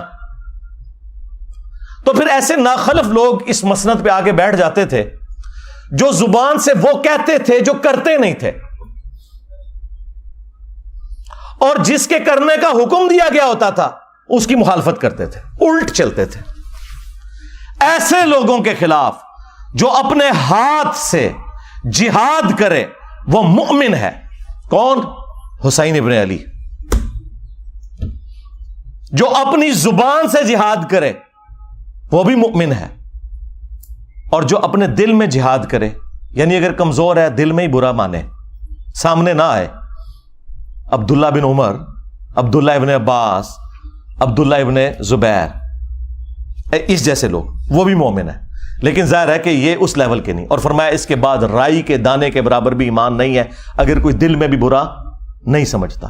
یہ جو حدیث ہے کہ تمام انبیاء کے ساتھ ایسا ہوا ہے، تو دیکھ لیں سیدنا حسین ابن علی ہی سامنے آ کے کھڑے ہوئے. صحیح بخاری میں ایک اور حدیث ہے 4827. اس حدیث کے کئی ایک طرق ہیں باقی کتابوں میں، المستدرک للحاکم کے اندر، سنن نسائی الکبریٰ کے اندر، اور اللہ بھلا کرے امام ابن کثیر نے تفسیر ابن کثیر میں سورۃ الاحقاف کی آیت نمبر 17 کے کانٹیکسٹ میں وہ سارے طرق ایک جگہ جمع کر دی ہیں. تفسیر ابن کثیر کے اوپر تو کسی کو اختلاف ہو ہی نہیں سکتا تھا. اور بخاری کی حدیث 4827 وہ بھی لی اور باقی اس کے طرق بھی ایک جگہ جمع کیے. اس سے آپ کو پورے سینیریو کا اندازہ ہو جائے گا. مروان بن حکم جب مدینے کا گورنر بنا تو بخاری کے الفاظ ہیں کہ اس نے ایک دن خطبے میں یزید ابن معاویہ کا ذکر کرنا شروع کیا اور کہا کہ اللہ تعالیٰ نے امیر المومنین حضرت معاویہ کو یہ بات سجھائی ہے، وہ امت کے وسیع تر مفاد کے اندر اپنے بعد یزید ابن معاویہ کو خلیفہ بنانا چاہتے ہیں. یعنی ابھی حضرت معاویہ زندہ ہیں اور بیعت لے رہے ہیں اپنے بیٹے کے لیے. اب بخاری میں بس اتنے الفاظ ہیں کہ جب اس نے یہ بات کی نا تو عبد الرحمن بن ابی بکر کھڑے ہوئے اور انہوں نے کچھ کہا. امام بخاری نے اپنی شرافت کی وجہ سے وہ الفاظ نقل نہیں کیے، لیکن وہ الفاظ کہیں گئے نہیں ہیں. وہ حاکم کے اندر، سنن نسائی الکبریٰ میں، اور اللہ بھلا کرے تفسیر ابن کثیر میں انہوں نے سارے طرق، المعجم الکبیر طبرانی سے بھی جمع کر دیے. بخاری میں الفاظ ہیں کچھ کہا تو مروان نے کہا پکڑو اس کو، عبد الرحمن بن ابی بکر کو. تو وہ بھاگ کر حضرت عائشہ کے حجرے میں چھپ گئے. مسجد نبوی کے ساتھ ہی تھا حجرہ عائشہ، اور یہ حضرت عائشہ کے بھائی بھی لگتے تھے، اور جو ہمارے سب کانٹیننٹ میں کہا جاتا ہے نا سگے بھائی، کہ ماں اور باپ دونوں ایک. عرب میں تو باپ ایک ہونا تو سگا ہو جاتا ہے. یہ عبد الرحمن بن ابی بکر وہ ہیں کہ جو والدہ ہیں ان کی اور والد دونوں وہی ہیں جو سیدہ عائشہ کے والدین ہیں. اب اس کو غصہ تو تھا لیکن اندر تو نہیں جا سکتا تھا، تو باہر سے اس نے کہا کہ ابو بکر کے بیٹے تیرے بارے میں ہی قرآن میں آیت نازل ہوئی ہے نا. وہ ایک کافر والی آیت لگا دی پکڑ کے. توبہ توبہ. یہ ہیں آل امیہ کی چاکری کرنے والے لوگ کہ تیرے بارے میں آیت نازل ہوئی تھی نا کہ یہ کہتا ہے کہ اپنے ماں باپ کو کہتا ہے کہ تم لوگ جو مجھے یہ کہتے ہو کہ مرنے کے بعد دوبارہ زندہ کیا جاؤں گا، تو یہ اگلے لوگوں کی کہانی ہے. یہ قرآن کو جو اگلے لوگوں کی کہانیاں کہتا تھا نا ابو بکر کے بیٹے، تو ہے وہ. اب حضرت عائشہ کو بڑا غصہ آیا. انہوں نے اندر سے جواب دیا اس کو خاموش ہو جا، آل ابی بکر کے بارے میں کوئی اور آیات نازل نہیں ہوئی جو میری برات میں نازل ہوئی تھی، سورہ نور کی. اور بخاری کی حدیث یہاں پہ ختم ہے، لیکن جو باقی روایتیں ہیں ان میں فلنگ دی بلینکس بھی ہیں. ایک تو یہ کہ وہ عبد الرحمن بن ابی بکر نے کیا بات کی تھی کہ جو امام بخاری نے کہا کہ کچھ کہا تو اس نے کہا پکڑو اس کو. ظاہر ہے کو چوبے والی گل کی ہے نا. ہاں انہیں کیا سی کہ سیدھی طرح کہہ کہ تیرا امیر المومنین کیسر و کسرا کے طریقے پہ چلنا چاہتا ہے، ابو بکر اور عمر کے طریقے پر نہیں. کیونکہ اس نے یہ کہا تھا کہ بھئی ابو بکر نے بھی تو عمر کو اپنے بعد خلافت کے منصب پر چھوڑا تھا نا، تو ہمارے امیر المومنین بھی چاہتے ہیں کہ یزید کو چھوڑ دیں. بھئی یزید تو ان کا بیٹا ہے، اور حضرت ابو بکر کا بیٹا تو عبد الرحمن بن ابی بکر سامنے بیٹھا تھا، اس کو تو نہیں بنایا تھا. تو اس کو تو غصہ آنا تھا کہ بھی میں تو کوئی خلیفہ نہیں ہوں اور تم مثال کون سی دے رہا ہے، کدھر سے جوڑ کے کون سی بات فٹ کر رہا ہے. تو ان کا سیدھی طرح کیا کیسر و کسرا کے طریقے پہ چل رہے ہو. رومنز اور پرشینز وہ بادشاہ اپنے بیٹوں کو نامزد کیے کرتے تھے. اب یہ بات اس کو لگ گئی, ان کا پکڑو انہوں. اور وہاں پہ تو ہے نا کہ حضرت عائشہ نے کہا خاموش ہو جا, آل ابی بکر کے بارے میں تو سورہ نور نازل ہوئی ہے. باقی کتابوں میں حافظ ابن کثیر نے نقل کیا کہ پھر حضرت عائشہ نے اس کو پھر ایک پھکا دیا اور کہا مروان تیرے بارے میں اللہ کے نبی علیہ السلام نے فرمایا تھا جب تو اپنے باپ کی پشت میں تھا کہ حکم پر لعنت, اس کی اولاد پر لعنت, تو اسی لعنت کا ٹکڑا ہے. اور نظر آ گیا. اس سے آپ کو اس سارے کے سارے معاملات کلیئر ہو جائیں گے. یعنی یہ سٹیپ وائز چیزیں چلی ہیں. اور یہ میں تو آپ کو بخاری شریف بیان کر رہا ہوں, ٹھیک ہے, مسلم شریف بیان کر رہا ہوں. معاملات کس لیول تک بگڑے ہیں. مسلم شریف میں حدیث ہے 4776, عبداللہ بن عمر بن عاص خانہ کعبے کے سائے میں بیٹھے میں اور لوگوں کو حدیث سنا رہے ہیں کہ اپنے امیر کی اطاعت کرو. اطاعت امیر کے اوپر حدیثیں سنا رہے ہیں. ایک تابعی عبد الرحمن بن عبد رب کعبہ کعبے کے سین میں داخل ہوتا ہے اور وہ جب ان کی گفتگو سنتا ہے تو کہتا ہے کہ حضرت یہ حدیث آپ نے خود نبی علیہ السلام سے سنی تھی کہ حکمرانوں کی اطاعت کرنی ہے؟ ان کا ہاں, میرے کانوں نے سنا, میری آنکھوں نے نبی علیہ السلام کو دیکھا, میرے دل نے آپ کی بات یاد کی. آگے تو اس نے ایسی بات کر دی کہ وہ ایکسپیکٹ نہیں کر رہے تھے. انہوں نے کہا آپ تو ہمیں کہہ رہے ہیں کہ امیر کی اطاعت کرو, اور آپ کے چچا کا لڑکا معاویہ ابن ابی سفیان جو ہمارا حکمران ہے وہ تو ہمیں حکم دیتا ہے کہ ہم لوگوں کو ناحق قتل کریں اور حرام طریقے سے ان کا مال ہڑپ کریں, جبکہ قرآن میں اللہ تعالیٰ فرماتا ہے سورہ النساء کی آیت نمبر 29 تابعی نے کوٹ کر دی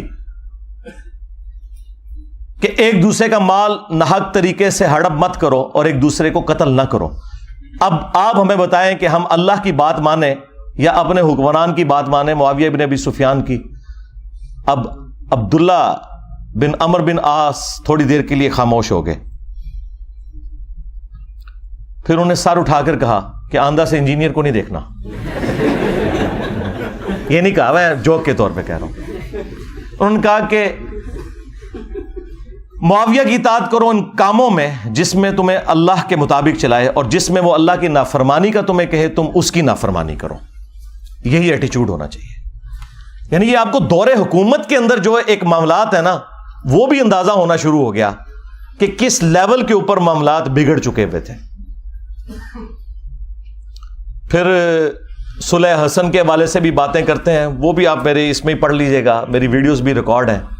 کربلا کے بعد کون سی صلح حسن رہ گئی؟ حسن ابن علی نے اس لیے صلح کی تھی کہ آپ انہیں زہر دے دیتے. المصنف ابن ابی شیبہ میں موجود ہے, زہر دیا گیا. اور ابو داؤد میں تو اتنی رکت انگیز حدیث ہے کہ پھر دربار شام میں اس چیز کی خوشی منائی گئی. ہاں ظاہر ہے جب آپ غم نہ کریں تو اسے خوشی منانا ہی کہا جائے گا نا. الٹا کوئی غم کی بات کر رہا ہے آپ اسے ٹوک دیں. مقدام بن مادی کر بیٹھے ہوئے ہیں, یہ حدیث مسند احمد میں بھی ہے اور سنن ابی داؤد میں بھی. شیخ زبیلی زئی اور شیخ ناصر الدین البانی دونوں نے اس حدیث کو ٹھیک کہا ہے. مقدام بن مادی کر بیٹھے ہوئے ہیں امیر شام کے دربار میں, اور اتنے میں خبر پہنچتی ہے کہ حسن ابن علی شہید ہو گئے. تو مقدام بن مادی کر پڑھتے ہیں انا للہ و انا الیہ راجعون. ظاہر ہے عام مسلمان کی موت پہ بھی آپ نے یہی پڑھنا ہے. تو اب امام داؤد نے کہا کہ قال رجل, ایک مرد نے کہا. وہ کس مرد نے کہا؟ وہ مسند احمد میں ہے. قال معاویہ, معاویہ نے کہا تم حسن کے مرنے کو مصیبت سمجھتے ہو؟ اللہ اکبر. جب شاہ صاحب یہ بات کر رہے ہو تو شاہ کے وفادار تو ایک ہاتھ آگے جائیں گے. وہاں ایک چمچا بیٹھا تھا امیر شام کا, اس نے کہا حسن تو ایک آگ کا انگارہ تھا جسے اللہ نے بجھا دیا. نعوذ باللہ. اس جملے کا مطلب آپ سمجھتے ہیں کیا ہے؟ یعنی حسن کے ساتھ ظاہر ہے یہ ایک پیس ٹریٹی اور صلح حسن ہوئی ہوئی تھی, کچھ شرائط تھیں, تو آگ کا انگارہ اس لیے تھا کہ کسی بھی وقت ان شرائط کے ٹوٹنے کے اوپر حسن قیام کر سکتے ہیں, جو ان سے ہم نے وعدہ خلافیاں بھی کی ہیں اتنی زیادہ, سوائے ایک خمس ملتا تھا, باقی تو کوئی بھی شرط پہ عمل نہیں ہوا. تو حسن آگ کا ایک انگارہ تھا جسے اللہ نے بجھا دیا. اب یہ بات حضرت مقدام بن مادی کرب نے جب سنی تو انہیں تو لگ گئی آگ. انہوں نے کہا کہ معاویہ تم نے مجھ سے ایسی بات کی ہے جس سے مجھے تکلیف ہوئی ہے. اللہ کی قسم میں اس وقت تک یہاں سے نہیں اٹھوں گا جب تک تمہیں بھی اسی طرح تکلیف نہ دوں. اور معاویہ اگر میں سچ بولوں تو میری تصدیق کرنا، اور اگر جھوٹ بولوں تو کہہ دینا کہ میں جھوٹ بول رہا ہوں. پھر انہوں نے کہا کہ اے معاویہ کیا اللہ کے نبی علیہ السلام نے یہ نہیں فرمایا تھا کہ چیتوں اور درندوں کی کھالیں ان کو پہننے ان کو اوڑھنے سے کیا اللہ کے نبی علیہ السلام نے منع نہیں فرمایا تھا؟ کیا اللہ کے نبی صلی اللہ علیہ وآلہ وسلم نے سونے چاندی کے جو برتن ہیں ان کو استعمال کرنے سے منع نہیں فرمایا تھا؟ اب وہ جو حرمت والی چیزیں وہ گنواتے چلے گئے اور حضرت معاویہ تصدیق کرتے چلے گئے، اور اینڈ پہ بتا انہوں نے کیا بولا؟ انہوں نے کہا یہ سارے حرام کام تیرے گھر میں ہو رہے ہیں. ٹھیک ہے، یعنی تیرے اپنے گھر کی حالت یہ ہے اور تو حسن بن علی کے بارے میں بات کر رہا ہے. اور پھر انہوں نے ایک جملہ بولا کہ میں حسن کی موت کو مصیبت کیوں نہ جانوں کہ اللہ کے نبی علیہ السلام اپنے زانوں پر ایک طرف حسن ابن علی کو بٹھاتے تھے، دوسری طرف حسین ابن علی کو، اور کہتے تھے حسن مجھ سے ہے، حسین علی سے ہے.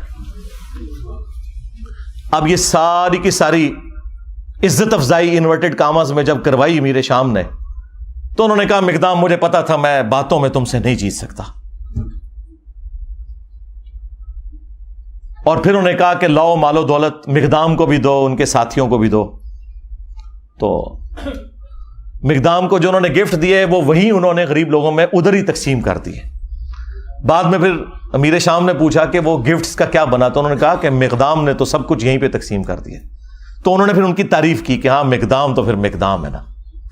یعنی وہی جو حکمرانی کی مجبوریاں ہیں جڑی ہوئی وہ مجبور کرتی ہیں. کہاں بنو عباس نے شیعان علی کو استعمال کیا بنو امیہ کو الٹنے کے لیے، اور جب حاکم بنے تو بنو امیہ سے بھی زیادہ مظالم کرنے شروع کر دیے. کیوں؟ یہ بس ایک کرسی کا تقاضا تھا، یہ جس کے نیچے جاتی ہے نا اس کے اندر وہ ساری خرابیاں پیدا ہونا شروع ہو جاتی ہیں.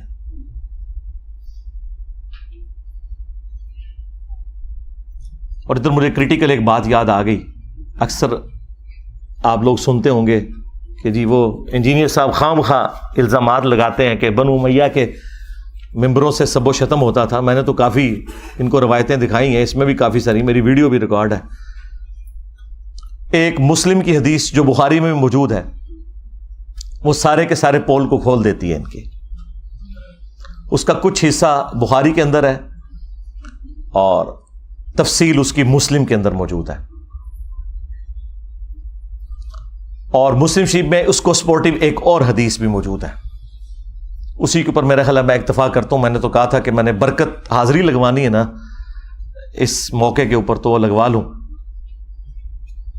آپ کو پتا ہے کہ تقی عثمانی صاحب نے امیر شام کے دفاع کے اوپر ایک جھوٹی کتاب لکھی ہے اپنے زوم میں مودودی صاحب کے رد پہ، اور اس میں انہوں نے عجیب و غریب باتیں لکھی. ان میں سے ایک یہ لکھی کہ یہ حضرت علی پہ سب و شتم کرنا کوئی ثابت نہیں. ایک روایت بخاری میں ملتی ہے اس میں بھی سب کا لفظ ہے اور سب کا مطلب تنقید ہوتا ہے، اور یہ جملہ انہوں نے ساری دیوبندی عوام کو رٹوا دیا. بھائی اگر یہ تو انہوں نے جان بوجھ کے کیا ہے تو پھر تو منافقت کی ہے. یہ تو بہت بڑا حکم ہے، ہم نہیں لگاتے. ہم یہ کہتے ہیں کہ انہیں پتہ نہیں ہوگا، یعنی وہ اس ٹاپک پہ جاہل تھے. تو یہی تو ہم کہہ رہے ہیں کہ علماء جاہل ہیں. ہاں، کیونکہ اگر جاہل نہیں مانیں گے پھر منافق ماننا پڑے گا کہ اگر پتا تھا تو جان بوجھ کے ایسا جھوٹ کیوں بولا. یہ سیم حدیث مسلم کے اندر موجود تھی کہ آل مروان میں سے ایک بندہ مدینے کا گورنر بنا اور اس نے شیعان علی میں سے سہل ابن سعد الساعدی کو بلایا ممبر پر اور کہا کہ آپ حضرت علی رضی اللہ تعالیٰ عنہ کے اوپر سب کرو. اور جب انہوں نے انکار کیا تو کہا کہ چلو تم یوں کہہ لو لعن اللہ ابا تراب، نعوذ باللہ، ابو تراب پر لعنت ہو، نعوذ باللہ. یہ بنو امیہ ابو تراب نام کو نا حقارت کے طور پر مٹی والا. تو حضرت سہل ابن سعد نے کہا لگایا، انہوں نے کہا کہ علی تو اس نام سے بڑے خوش ہوتے تھے، یہ تو نبی علیہ السلام نے ان کی کنیت ابو تراب رکھی ہوئی تھی. تو وہاں پہ الفاظ ہے لعن اللہ ابا تراب، یعنی ابو تراب کہنا اور لعنت کے ساتھ. یہ کہتے ہیں سب کا مطلب تنقید ہے، تو امام مسلم نے سب کا ترجمہ خود کر دیا ہوا ہے یہ بتا کے یہ لعن اللہ ابا تراب کہتے تھے. اب تک عثمانی صاحب نے اگر جان بوجھ کے یہ روایت چھپائی ہے مسلم کی 6229 تو منافقت کی ہے، لیکن یہ بہت بڑا شرعی حکم ہے. ہم اس نے ظن رکھتے ہیں کہ ان بیچاروں کو پتہ ہی کچھ نہیں، جس طرح ان کے بڑوں کو کچھ نہیں پتا تھا. اب آ جائیں وہ حدیث 6220. امیر شام کے دربار میں حضرت سعد ابن ابی وقاص کو امیر شام کہتے ہیں کہ تجھے کون سی چیز روکتی ہے؟ الفاظ امر معاویہ، معاویہ نے حکم دیا. تو سعد ابن ابی وقاص نے کہا کہ میں کبھی بھی علی کے اوپر سب یعنی کہ لعنت نہیں کروں گا، کیونکہ دوسری حدیث میں لعنت کے الفاظ موجود ہیں. تو انہوں نے کہا تمہیں کون سی چیز روکتی ہے کہ تم ابو تراب کے اوپر سب نہیں کر رہے؟ ابو تراب.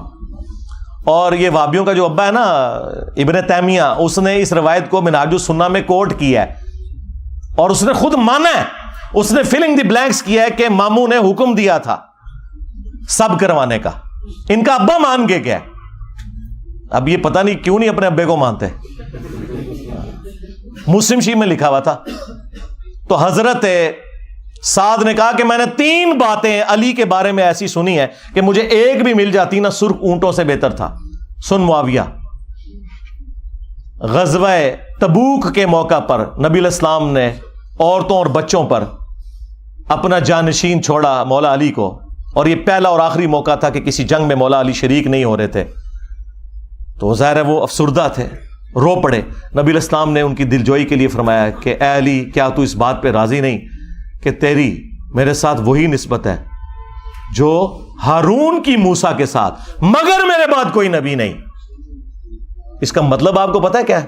2 مطلب. قرآن میں حضرت موسیٰ علیہ السلام کے سب سے قریبی ساتھی کون تھے؟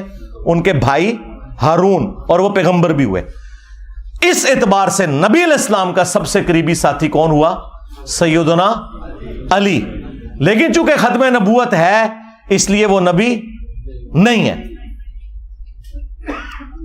امتی نبی بھی نہیں ہے. تو اگر مولا علی امتی نبی نہیں ہے تو غلام احمد قادیانی دجال تھے، شے کوئی نہیں.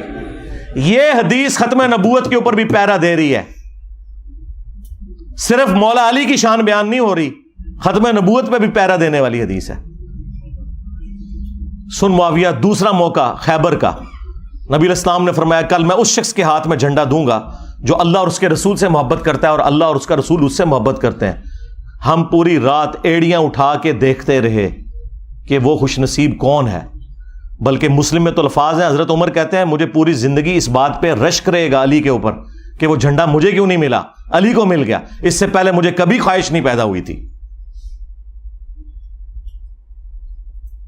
صبح نبی علیہ السلام نے حضرت علی کو بلایا، ان کو آشوب چشم تھا، اپنی مبارک لعاب دہن ان کی آنکھوں پہ لگائی، شفا ہو گئی، اور پھر انہیں روانہ کیا اور خیبر میں فتح ہوئی. اور تیسرا موقع جب نجران کے کرسچنز آئے نبی علیہ السلام کی بارگاہ میں، سب دلائل سامنے رکھ دیے، پھر بھی وہ ہٹ دھرمی پر اترے، تو آیت مباہلہ نازل ہوئی، ندعو ابناءنا ابناءکم ونساءنا ونساءکم وانفسنا وانفسکم ثم نبتہل فنجعل لعنت اللہ علی الکاذبین. اے نبی ان سے کہو اپنے بیٹوں کو لے آؤ، ہم بھی اپنے بیٹوں کو لے آتے ہیں، تم بھی اپنی عورتوں کو لے آؤ، ہم بھی اپنی عورتوں کو لے آتے ہیں، تم خود آ جاؤ، ہم خود آ جاتے ہیں، اور پھر اوپن میدان میں اللہ کے حضور دعا کرتے ہیں کہ جھوٹوں پہ اللہ کی لعنت ہو. اور نبی علیہ السلام نکلے مولا علی، حسن، حسین اور فاطمہ کو لے کر. حالانکہ آپ کی 9 بیویاں تھیں، ان کو نہیں لے کر آئے، وہ بھی اہل البیت ہیں، لیکن یہ اسپیشل پروٹوکول. اور کہا اللہم ہؤلاء اہل بیتی، اے اللہ یہ میرے اہل البیت ہیں. یہ 3 فضائل دربار شام میں بیان کیے حضرت سعد ابن ابی وقاص نے، اس بات کی دلیل پر کہ میں مولا علی پہ کبھی بھی سب و شتم نہیں کروں گا. امام نووی جو ہے نا اہل سنت میں، اس کی آخری کوشش ہوتی ہے کسی طریقے سے نا بنو امیہ کے اوپر پردہ ڈالے. یہاں اس نے پتہ ہے کیا پردہ ڈالنے کی کوشش کی؟ اس نے کہا کہ وہ اصل میں میر شام یہ کہہ رہے تھے کہ مجھے کوئی علی کے فضائل سناؤ کیونکہ یہ لوگ گالیاں دیتے ہیں، میں ان کو قائل کروں. حالانکہ واضح الفاظ تھے امر معاویہ، معاویہ نے حکم دیا اور سعد نے انکار کیا. چلیں جھوٹ تو پکڑا جاتا ہے. یہ سیم حدیث خصائص علی والے چیپٹر میں سنن نسائی الکبریٰ میں اسی سند کے ساتھ مسلم شریف والی سند کے اوپر موجود ہے. اس میں آگے الفاظ ہیں، سعد ابن ابی وقاص کا بیٹا کہتا ہے پھر جتنے دن حضرت معاویہ مدینہ شریف میں رہے حضرت علی کی تنقیص کا ایک جملہ اپنی زبان سے نہیں نکالا. میرے باپ نے اس طرح کا ڈانٹا تھا ان کو، تو پتہ چل گیا کہ ڈانٹا تھا. بلکہ اسی کتاب میں خصائص علی والا جو چیپٹر ہے سنن نسائی الکبریٰ کا، سعد ابن ابی وقاص کہتے ہیں کہ اگر یہ لوگ بنو امیہ کے لوگ میرے سر کے درمیان آرا رکھ دیں اور مجھے یہ کہیں کہ تیرے 2 ٹکڑے کر دیے جائیں گے، تو علی کے بارے میں کوئی غلط جملہ اپنی زبان سے نکال تو میں اپنے 2 ٹکڑے کروا لوں گا. میں علی کے بارے میں ایک جملہ بھی ایسا نہیں بولوں گا ان کی تنقیص کا جو کچھ میں نے رسول اللہ سے اپنے کانوں سے علی کی شان میں سن رکھا ہے. صلو علی محمد وآل محمد، اللہم صلی علی محمد وعلی آل محمد واصحاب محمد وازواج محمد اجمعین الی یوم الدین. مسند احمد میں ایک حدیث ہے، مولا علی علیہ السلام کہتے ہیں کہ ایک دن میں رسول اللہ کی خدمت میں حاضر ہوا اور میں نے دیکھا کہ آپ نے حسین ابن علی کو اٹھایا ہوا ہے اور زار و کتار آپ کی آنکھوں سے آنسو رواں ہے. تو میں نے کہا یا رسول اللہ میرے ماں باپ آپ پر قربان، آپ کو کس نے غمگین کر دیا؟ بلکہ یہ حدیث جو سٹارٹ ہوتی ہے نا کہ نینوا نامی ایک مقام تھا، جنگ صفین پر جاتے ہوئے مولا علی علیہ السلام اپنی سواری پر یہ کہہ رہے ہیں اصبر یا ابا عبداللہ، اے ابو عبداللہ صبر کرنا. تو ساتھی کہتے ہیں کہ حضرت یہ آپ کس سے باتیں کر رہے ہیں؟ تو انہوں نے کہا کہ مجھے ایک حدیث یاد آ گئی، اسی مقام کے بارے میں نبی علیہ السلام نے فرمایا تھا جب میں آپ کی خدمت میں حاضر ہوا اور آپ نے حسین ابن علی کو اپنی گود میں اٹھایا ہوا ہے اور آنکھوں سے زارو کتار آنسو رواں ہے. میں نے کہا یا رسول اللہ میرے ماں باپ آپ پر قربان، آپ کو کس نے غمگین کر دیا؟ تو نبی علیہ السلام نے کہا کہ ابھی ابھی جبرائیل علیہ السلام میرے پاس آئے تھے اور کہا کہ آپ اس بچے سے اتنی محبت کرتے ہیں اور اس بچے کو دریائے فرات کے کنارے پیاسا شہید کر دیا جائے گا. اور میری خواہش پر انہوں نے یوں ہاتھ مار کر کربلا کی وہ جو سرخ مٹی ہے وہ بھی مجھے دکھائی. اس کی وجہ سے میں غمگین ہو گیا اور میری آنکھوں سے آنسو رواں ہو گیا. یہ غم حسین ہے جو نبی علیہ السلام کی زندگی میں بھی آپ کو ہے اور وفات کے بعد مسند احمد میں یہ حدیث موجود ہے. ابن عباس کہتے ہیں کہ ایک دوپہر کو میں نے نبی علیہ السلام کو خواب میں دیکھا، پرانگدہ حالت ہے، بال بکھرے ہوئے ہیں، ہاتھ میں خون کی ایک شیشی اٹھائی ہوئی ہے. اور میں نے کہا یا رسول اللہ میرے ماں باپ آپ پر قربان، آپ کی حالت کس نے کر دی؟ آپ نے فرمایا کہ میں صبح سے حسین اور اس کے ساتھیوں کا خون جمع کر رہا ہوں. یعنی یہ ایک تمثیل کے طور پر دکھایا گیا نبی علیہ السلام کو خواب میں.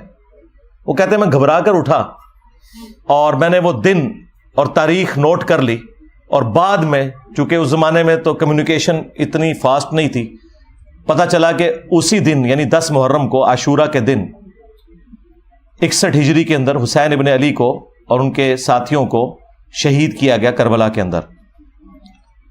اب یہ حدیث مسند احمد کی اس پر گواہ ہے کہ نبی علیہ السلام اپنی وفات کے بعد بھی اللہ کی جنتوں میں غمگین ہے اس بات پر کہ حسین ابن علی کو شہید کیا گیا.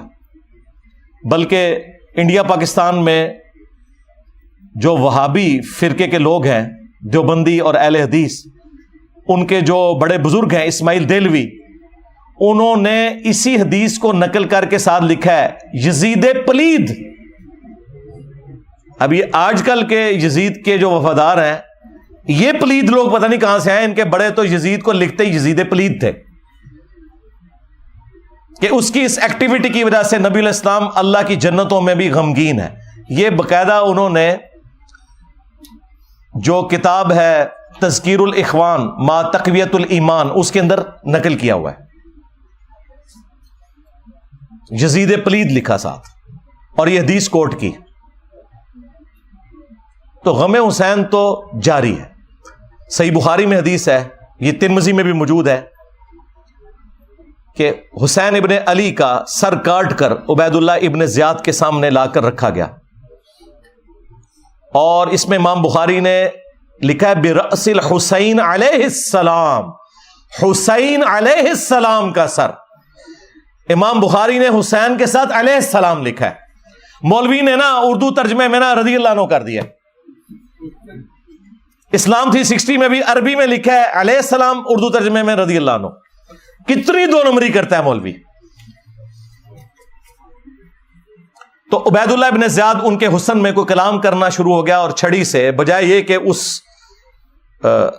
سر مبارک کو چومتا کوئی کلام کیا, تو انس ابن مالک پاس کھڑے تھے, تو انہوں نے زبان سے کلمہ حق بلند کیا اور کہا کہ حسین ابن علی رسول اللہ کے سب سے زیادہ ہم شکل تھے.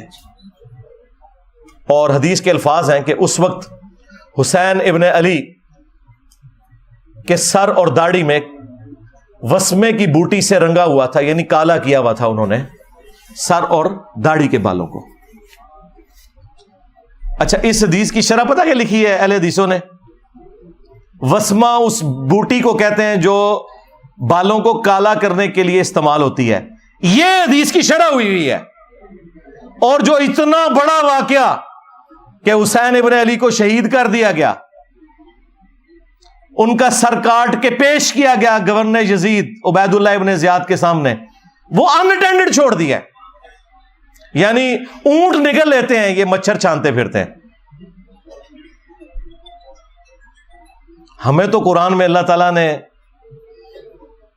حکم دیا تھا قُلْ لَا أَسْأَلُكُمْ عَلَيْهِ أَجْرًا إِلَّا الْمَوَدَّةَ فِي الْقُرْبَةِ.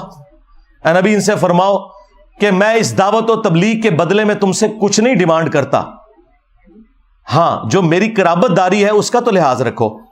اچھا, اس آیت کی شرح دو طریقے سے ہوئی ہے. ابن عباس اس کی شرح یوں کرتے ہیں کہ نبی علیہ السلام, جو بخاری میں موجود ہے, کہ نبی صلی اللہ علیہ وآلہ وسلم کے جو رشتہ دار تھے, جو دوسرے قبیلے کے لوگ تھے, انہیں اس حوالے سے کہا گیا کہ تم اپنی قرابت داری کا تو لحاظ رکھو, تم تو اتنے مہمان نواز ہو, تو یہ تو تمہارے اپنے قبیلے سے ہیں. اور ایک تشریح اس کی یہ کی گئی کہ نبی علیہ السلام کی دعوت و تبلیغ کے عوض ان کے اہل البیت کے ساتھ مودت رکھی جائے. یہ عبداللہ ابن عباس کے شاگرد نے اس کی تشریح کی. ہمارے نزدیک یہ دونوں درست ہیں.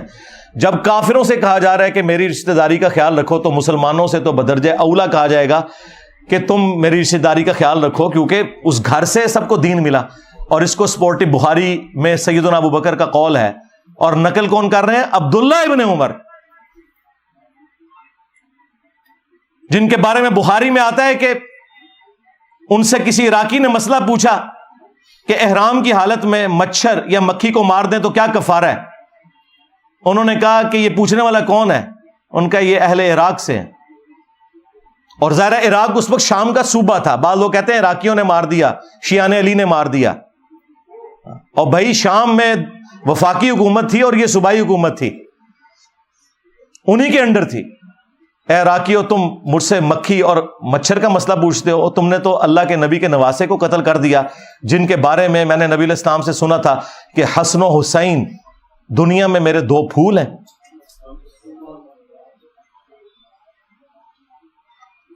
تو حضرت ابوبکر صدیق کا قول ہے بخاری میں, عبداللہ بن عمر کہتے ہیں کہ حضرت ابوبکر فرمایا کرتے تھے محمد کے قرب کو اہل بیت محمد کے قرب میں تلاش کرو. اب مجھے بتائیں, جو رسول اللہ صلی اللہ علیہ وآلہ وسلم کے قرب کو ان کے اہل البیت کے قرب میں تلاش کر رہے ہیں خود, کیا کبھی وہ یہ دعویٰ کر سکتے ہیں کہ ہم اہل البیت سے افضل ہیں؟ اللاجیکل بات ہے. یہ کہنا کہ جی بخاری میں موجود ہے, ابو داؤد میں بھی, کہ عبداللہ بن عمر کہتے ہیں کہ ہم نبی علیہ السلام کے زمانے میں افضلیت دیتے تھے حضرت ابوبکر کو، عمر کو اور عثمان کو، اس کے بعد افضلیت نہیں دیتے تھے. تو بھائی یہ لوگوں میں فضیلت کی بات ہے. اہل البیت بالکل الگ ہے، جن کے گھر سے دین ملا. دوسرے اصحاب نبی کے گھر والوں کے بارے میں یہ سوچ سکتے ہیں کہ جس گھر سے ہمیں دین مل رہا ہے ہم ان سے بہتر ہو جائیں گے؟ Not at all, never. جب لوگوں میں افضلیت کی بات ہو رہی ہے تو وہ ادر دین اہل البیت ہے علیہم السلام اجمعین. اور پھر المستدرک للحاکم میں حدیث موجود ہے، نبی علیہ السلام نے فرمایا اگر کوئی شخص پوری زندگی حجر اسود اور مقام ابراہیم کے درمیان نمازیں پڑھتا رہے اور روزے رکھتا رہے، اسی حالت میں مرے نیکوکاری میں، لیکن ہم اہل البیت کا بغض اس کے دل میں ہوا تو اللہ تعالیٰ اسے ضرور جہنم کی آگ میں داخل کرے گا. وَلِعَوْذُ بِاللَّهِ تعالیٰ. یہ کہتے ہیں جی کربلا کیوں ڈسکس کرتے ہیں جی؟ کیا آخرت میں پوچھا جائے گا؟ جی پوچھا جائے گا. جب آپ کی جنت اور جہنم کا فیصلہ اہل البیت کی محبت پر ہو رہا ہے تو پوچھا نہیں جائے گا؟ اور آپ تو ہمیں خود ہی سنایا کرتے تھے فضائل صحابہ احمد بن حنبل کی کتاب میں وہ روایت جہاں سے میں نے سٹارٹ لیا، اور شیعہ کے ہاں نہج البلاغہ میں، کہ حضرت علی کی محبت میں غلوب کر کے 2 فرقے جہنم میں چلے جائیں گے اور 2 گمراہ ہو جائیں گے، ایک ان کی محبت میں غلوب کر کے، ایک ان کی دشمنی میں. تو جب آپ خود جنت اور جہنم کا فیصلہ سیدنا علی اور اہل البیت کی محبت پہ کرتے تھے، اس وقت صرف اتنا ہی تھا کہ آپ نے دوسروں کو کہنا تھا رافضی اور اپنے آپ کو ناسبی ماننے سے انکار کرنا تھا. تو یہ آپ نے 2 نمبریاں کی ہیں، اس کا رزلٹ پھر اسی شکل میں نظر آنا تھا. جب گمراہی بڑے لیول کی اٹھتی ہے نا تو پھر کوئی بڑے لیول کی بلا چاہیے ہوتی ہے. ہاں وہ آپ نے دیکھا تھا نا کہ حضرت موسیٰ علیہ السلام کا اژدہا سارے سانپوں کو کھا گیا، ہے رسیہ تھی، ایک اژدہا سارے سانپوں کو کھا گیا. تو یہ جتنے سانپ نکلے ہوئے تھے نا جنہوں نے اس دین کے ساتھ غداری کی، ایک انجینئر سب پہ بھاری ہو گیا. ہاں الحمدللہ. اور یہ اللہ تعالیٰ کی سنت ہے. اللہ تعالیٰ نے 300 سال کی فرعون کی حکومت اس شخص کے ہاتھوں سے ختم کروائی جس کی زبان میں بھی لکنت تھی، موسیٰ علیہ السلام. اللہ تعالیٰ ہمیشہ کمزوروں کو اٹھا کے نا طاقتور لوگوں کے اوپر غلبہ دیتا ہے، یہ بتانے کے لیے کہ ان کے پیچھے اللہ کی طاقت ہے. تو الحمدللہ آج دیکھ لیں ہمارے اس پلیٹ فارم کی برکت سے پوری دنیا کے اندر سنی ہو شیعہ ہو، محرم کا مہینہ جب بھی آتا ہے ہماری ویڈیوز شیئر ہوتی ہیں. اور الحمدللہ صدیوں میں جو گراوٹ آئی تھی غلوف کی شکل میں دونوں طرف، وہ کافی حد تک ایڈریس ہوئی ہے. اور مجھے اب امید ہے کہ اب یہ راستہ اس طرف چل پڑا ہے کہ امام محمد بن عبداللہ المہدی علیہ السلام کے لیے یہ راہ ہموار ہو رہی ہے. کیونکہ یہ ہو نہیں سکتا کہ امام مہدی سنیوں میں آ جائیں اور شیعہ مان لیں، اور شیعہ میں آ جائیں تو سنی مان لیں.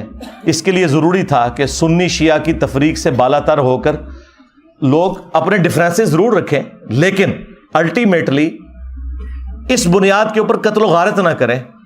اور اہل البیت جو کہ کامن ہستی ہیں ان کے ساتھ اپنا جو عقیدت والا معاملہ ہے وہ تو اپنی جگہ رکھیں. المعجم الکبیر طبرانی کے اندر صحیح سند سے ابراہیم نخعی کا قول موجود ہے جو بخاری اور مسلم کی احادیث کے راوی ہیں. 50 ہجری میں پیدا ہوئے اور 96 ہجری میں فوت ہوئے. کربلا جب ہوئی ان کی عمر 11 سال تھی. تو وہ ناسبیوں کو سمجھانے کے لیے اکثر فرمایا کرتے تھے کہ بالفرض اگر میں قاتلین حسین میں شامل ہوتا اور قیامت کے دن اللہ تعالیٰ مجھے معاف بھی کر دیتا اور میں جنت میں بھی پہنچ جاتا، تب بھی میں رسول اللہ کا سامنا جنت میں نہیں کر سکتا تھا کہ کہیں حضور مجھ سے پوچھ ہی نہ لے کہ تو دنیا میں میرے حسین کے قاتلین میں شامل تھا. یعنی اب اس سے بڑی کیا بات ہو سکتی ہے؟ یعنی ابراہیم نخعی اہل سنت کے بڑے امام، بخاری اور مسلم کے راوی اور امام حنیفہ کے دادا استاد، وہ یہ کہہ رہے ہیں کہ اگر مجھے اللہ تعالیٰ معاف کر کے جنت میں بھی پہنچا دے اور بالفرض میں قاتلین حسین میں شامل ہوتا نا تو میں رسول اللہ کا سامنا جنت میں بھی نہیں کر سکتا تھا کہ رسول اللہ مجھ سے پوچھ لیں گے. یہ وہی بات ہے جو میں نے شروع میں عرض کی تھی کہ واشی کو نبی علیہ السلام نے قتل حمزہ کے 5 سال کے بعد فتح مکہ کے موقع پر فرمایا کہ تیرا ایمان تو قبول ہے لیکن اپنی شکل نہیں مجھے دکھانی کیونکہ مجھے چچا یاد آتا ہے. اور چچا کی محبت اور اولاد کی محبت کتنا فرق ہے. اب مجھے بتائیں جو قاتلین حسین کا دفاع کرتے ہیں قاتلین حسین کو اونچا کرتے ہیں، اہل البیت کو نیچا کرتے ہیں، یہ لوگ کس منہ سے رسول اللہ صلی اللہ علیہ وآلہ وسلم کا قیامت کے دن سامنا کریں گے؟ یہ سوچنے کی بات ہے۔ بس آج کے اس محرم کی مجلس میں 4 محرم الحرام 1445 ہجری بمطابق 23 جولائی 2023 کا یہی میسیج ہے کہ ہم نہ رافضی ہیں نہ ناصبی ہیں، بلکہ ہم اہل البیت سے محبت کرنے والے ہیں۔ اللہ تعالیٰ قیامت والے دن ہمیں اپنے محبوب صلی اللہ علیہ وآلہ وسلم، ان کے اہل البیت، ان کے جانثار خلفائے راشدین اور صحابہ کرام کا ساتھ نصیب فرمائے، ان کے ساتھ محشور فرمائے، اور اللہ تعالیٰ امت محمدیہ صلی اللہ علیہ وآلہ وسلم کے اندر جو یہ فرقہ واریت اس عروج کے اوپر ہے، اسے توڑ کر امت کو رسول اللہ صلی اللہ علیہ وآلہ وسلم کی مبارک ذات کے ساتھ جوڑے، اور تاکہ امام محمد بن عبداللہ المہدی رضی اللہ تعالیٰ عنہ علیہ السلام کو ویلکم کرنے کے لیے یہ امت تیار ہو سکے۔ صلو علی محمد و آل محمد، اللہم صلی علی محمد وعلی آل محمد و اصحاب محمد و ازواج محمد و امت محمد اجمعین الی یوم الدین، آمین۔